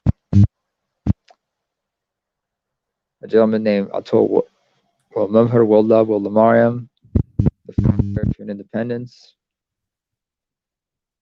He was a political leader who was forced into exile after surviving 7 assassination attempts, and this was in the 1950s. And it wasn't until Eritrea became independent that he was like the last of his generation still alive at that time, 1990. No, 1991, sorry. So 91, 92, he returns home. He left in his 40s and 50s. He came back in his 80s to independent Eritrea. The first thing he did was, once he got out the tarmac, he came home to a hero's welcome. But first thing he did was when he got off the plane, he got on his knees, took off his glasses, and with tears in his eyes, just kissed the ground because he came home. He was home. Home. And it was an independent and bright future, bright country. He would spend the final years of his life. He died in 1995 at the age of 90. Wow, I was about 7 at the time. Damn, long ago. 1995, he died. He lived a complete life. He got full honors on his funeral. He had a state funeral and everything. But they're like, this man was tough. He was a conscience, but you don't see leaders like that anymore. Yeah, you don't. Wise men, because he looked beyond tribalism. He looked beyond regionalism, tribalism, ethnic religion, or religion of that. He wanted independent. He was a unifier of sorts. Of course, other men who shared his vision was another leader, like Sheikh Ibrahim Sultan, who died in '87. He was buried in Sudan. Of course, his deal was a little bit different because he belonged to the largest ethnic minority who are called the Tigray. Now, the Tigray are related to the Tigrinya, my tribe, which Waldemar came from. But they had it rough as an ethnicity because prior to colonialism, they were subjugated to serfdom by other ethnicities. Like they were descended from the Axumites just like we are, but they were forced to convert to Islam as part of their subjugation at the hands of Kushite tribes like the Beja. Yeah. Once colonialism came, a lot of them found their way, and serfdom was ended by the time many of them found their opportunities because they sided with the times. I mean, if you were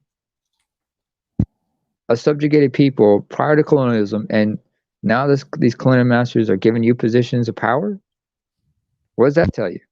What does that say about you? Or they give you opportunities, although not the best ones. You can't help but say, like, yeah, I'm gonna go with these dudes. I'm gonna roll with these cats.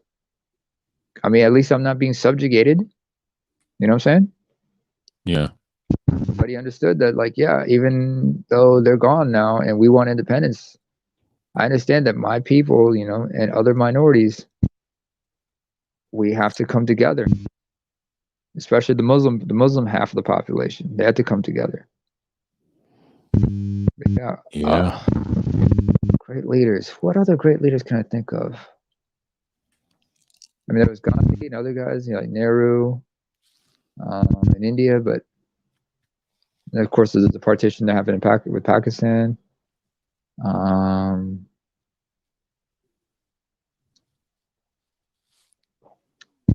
Who was a great leader we can think of? Somebody from African history. Somebody who stood up. Not in Swazi, Right. not in Swazi, not the, 19th century king of Swaziland, because he had to have his kingdom become a British protectorate to avoid colonialism. Same thing with Lesoto's king, but what can I think of? I remember mentioning Botswana's late president, the founder of the modern day Botswana, but especially how what he did, and that legacy still lives on in future generations, and successive presidents have maintained that. That's why you don't see a lot of Botswana or poverty. Can we say Patrice Lumumba? Yeah, you can. I mean, Patrice Lumumba, of course he was killed. Yeah. And what happened? His rival was, of course, another man who succeeded him as prime minister of Congo was Moise Chamba, who was his rival. And Moise Chamba was was one of the leaders from the eastern part that was trying to secede. That's the mineral-rich part called Katanga at the time. Who else?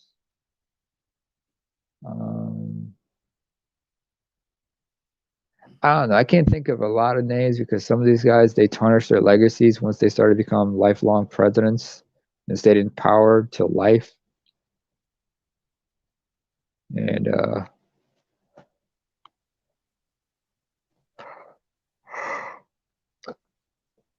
there was a human rights activist and novelist, Ken Saro-Wiwa,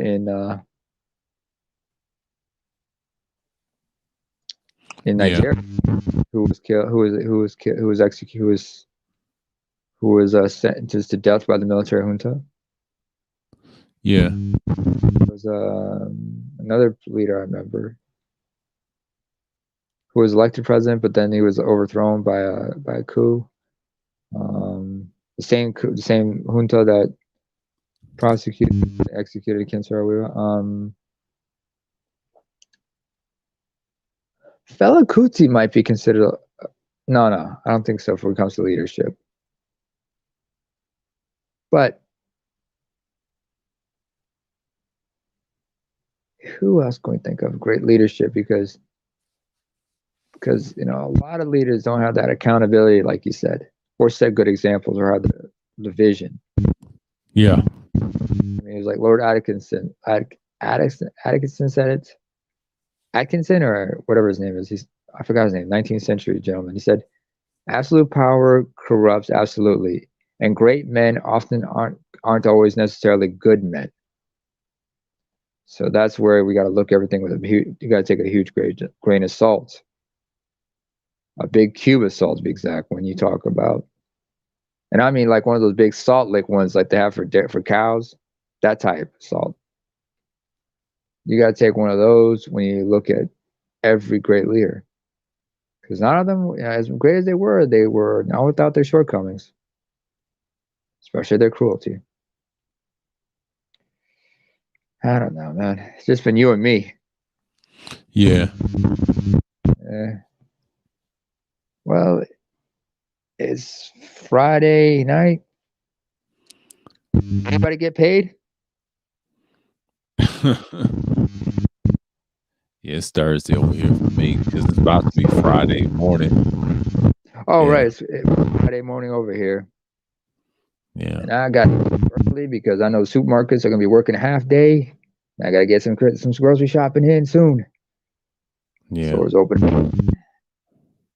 Better take a power nap and get ready. But anyway, man, I better get up out of here. All right, now. All right, stay peace. safe, man. Peace. Yeah. Well, that's all we talked about is leadership. But but speaking of another asshole I gotta address, there was somebody in the chat earlier trying to say, "Oh, he needs you to get on the panel with some smoke." I'm like, I'm not gonna argue with no bitch ass nigga that cried earlier the year with a person with an avatar that's from the UK and roasted his ass and called him a crackhead. dude, you are what you are. We don't fuck with you like that. We're the villains, man.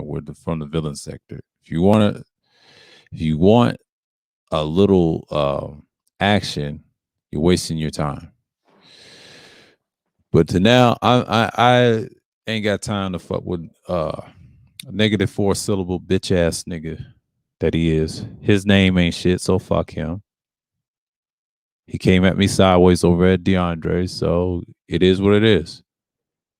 If he had that much to say, he should have said it over at DeAndre's or my panel prior to that. So fuck him. I don't mess with bitch ass niggas like that. That's not showing your leadership. And fuck his sphere. Ain't nobody fucking with you like that. When you came in platinum, someone put a battery in your back when you did that. Hoe ass nigga. But anyways, fuck him. He said, much respect, very good compliment leadership. Cass can learn. Exactly, man. Yeah, man. Like, I ain't trying to argue with some dudes like that. He's a panel prostitute. Like, this dude's filthy. I can just cut it. And right now, because it's 4 hours in, because I know, it's another in, we've been on 4 hours. So I know this is not going to be much. This is a short Thursday Thrills because I know it's Christmas holiday. Because next week we'll do a Thursday Thrills. It'll be a lot more iller than this because I know people ain't going to come through. Because I can say this, like I said before, responsibility, effort, discernment, accountability, and reliability. We just covered in so many words right now. I'm gonna take a small break and just give me one moment and to see what's going on in the background. So I'll let y'all chill for a minute. The link's pinned. If y'all want to come in and, chop it up, that's cool. I'm not worrying about that individual. He's just reaching, he trying to say he had an anniversary. I don't give a fuck about dude's anniversary. I don't care about that shit. I'm focused on me. It's not his show. I don't want his respect. I'm like, nah, you gotta hold that. You came at us sideways as a group. We just came there for some man shit. We didn't care about no hoes and all that. Can you turn that shit down? That's what DeAndre asked you. And we had no problems with you until you act like a little bitch on the panel disrespecting his homeboy and his guests. You didn't show no leadership that day, my man. Someone put a battery in your fucking back. Like I said, fuck these hoes online. That's your problem, nigga. Control your fucking nuts. That's what we do over here. I'll be back, y'all. I got to be on mute.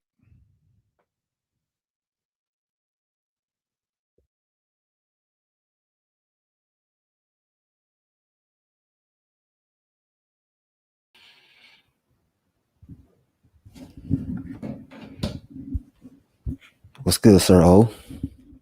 It's good, man. Ain't nothing, man. Hey, I got a question for you. You got any plans for your channel in 2022? Like anything new going on? Probably some newer topics. I gotta see what direction I'm gotta go with it first. Probably something I'm gonna go in depth on some other histories and on the Wednesday streams I'm gonna do. But Yeah. it's pretty much the same, but the only difference is I might add a little something to the Wednesdays. Probably get in some other studies, and next thing you know, probably do some vlog streams and like that. Probably do a couple of pre-records, subject matters, and not really much. So Yeah, I understand. I love your history videos, man. They be real informative. I've learned some new stuff all the time. I'm like, damn. So yeah, man. I appreciate those videos, man. yeah, I got a whole playlist of that. That ain't nothing. That took years of work, and also it took me about almost a decade to do those. Yeah, I was on my laptop. Yeah. I be watching your old videos on the moors in Germany and Europe. Yeah. I'll watch some recently, man. I'm like, damn, that video was like 10 years old. I'm like, you've been putting in Almost work 10 for years years. old. Yeah. Yeah, man, that's crazy, man. I had a lot of pictures on the other profile on that. So that took a while, but that website kind of build half of my channel for like almost a decade. That ain't nothing new. Like it's been going on, but I at that time I was like the only one saying it. It wasn't even popular until like I'll say the 6 year hiatus when I came back. Oh yeah, it's an algorithm now. Yeah, it is now. Yeah, that's crazy because I was like a 9-year-old video, man. I'm like, man, you've been putting in work for years, man. You ain't new to this. Yeah.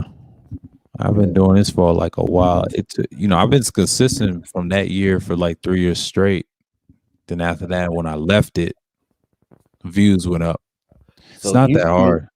used to be in a pro-black sector and stuff back in the day. I was part of the Hebrew Israelite sector, but it was its own. We battled those niggas on the street, but it was a guy named Elder Young one I was cool with. And I was cool with a lot of people prior to that. Yeah, I was part of the black sector, of course. It was separate from it. Yeah, We had different schools of thoughts. So conscious community, I was more of an antagonist then. I've listened to some of their stuff, but I battled them through the comment section. So that ain't nothing new. I know everybody in the conscious community. It ain't no secret. yeah. I used to be big in the conscious community too. I used to listen to Sarah Seti when he first came out. Yeah, I remember Seti. Yeah, that nigga was so hype. Yeah, he battled he battled the Moors. Yeah, he battled everybody else. He battled us. We battled him. But he kind of had a fallout with Sinetta recently. I've been listening to Queen's Thorn and other people. Man, Sinetta fall out everybody. He fell out with Berta Polite for a little bit. Yeah, he's going down the shitter. Him and Shaka Amos on the predatory charges. The kids and molestation. They challenged him on that.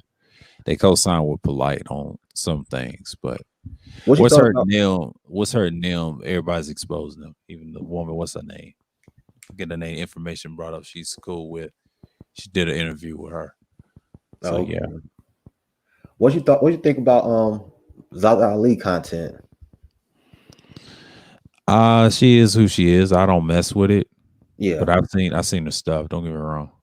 Yeah, man. I think I don't know, man. You got some agents in that pro-black community, man, and I think she's kind of one because the way she fell out with Professor Griff was crazy, man. I'm like, damn, I saw that coming. Right. Yeah, man. But yeah, that was crazy, man. Yeah, but my favorite pro-black of all time is Khalid Muhammad. Man, when he died, that was a big L for the black community because he was a true soldier. Oh, you talking about Khalid Muhammad? Yeah, that dude was a hell of a leader. Even though he's passed away, I think he died the same way that Johnny Concrete. They assassinated. It's something in their brain or whatever. Nah, he got hit with a laser. It's died the same way with Johnny Cochran. I found that out. At first I didn't want to believe it, and I said, "Yeah, there's some truth to that." Yeah, they killed him the same way. It might sound like a crazy conspiracy, man, but I think they got hit with lasers because they died of a brain aneurysm. Both of them. Yeah, both of them. It was Johnny Cochran and Khalid Muhammad. It was the same type. Man. Yeah, man. They said Johnny Cochran was trying to fight for reparations, so they took him out because of that. Same with Khalid. Khalid did something similar to that. Yeah. Yeah, but I heard like the Nation of Islam, they want to take Khalid Muhammad out though as well. So yeah, he's doing the same thing what Johnny Cochran's doing because at that time the 90s was rough. It's kind of like the 60s all over again. That's why the Nation of Islam is on the shit. I don't take them seriously. Yeah, they some clowns, man. Yeah, they some clowns. They've been down the shitter. Yeah, Sinetta done took their spot, so it's like they can't really have a say in no matter. Yeah. They done for, man. Since Khalid passed away, like they've been irrelevant. They living in the past now, their glory days. So yeah, man. So that pro-black community, man, they were very entertaining, but I don't listen to them that much anymore. I listen to Brother Rich every now and then when I get a chance to, but I can't do it. Yeah, I haven't listened to them in almost in decades. Yeah, I mean, I listen to some people like that recent years, but after that, I've done fell off. seeing other content, you know. Yeah, I used to I used to read the pro-black books and used to collect them. I used to be part of Pan-Africanism. Now all the way ADOS. But yeah, that's Yeah. just you, man. Yeah, man. All right, man. I'll just come through, holler at you real quick. V's All right right. here. All right. Peace. Yep. That was Tampa, but you know, I'll be back, y'all. Let me mute up.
All right. Appreciate that everybody come through.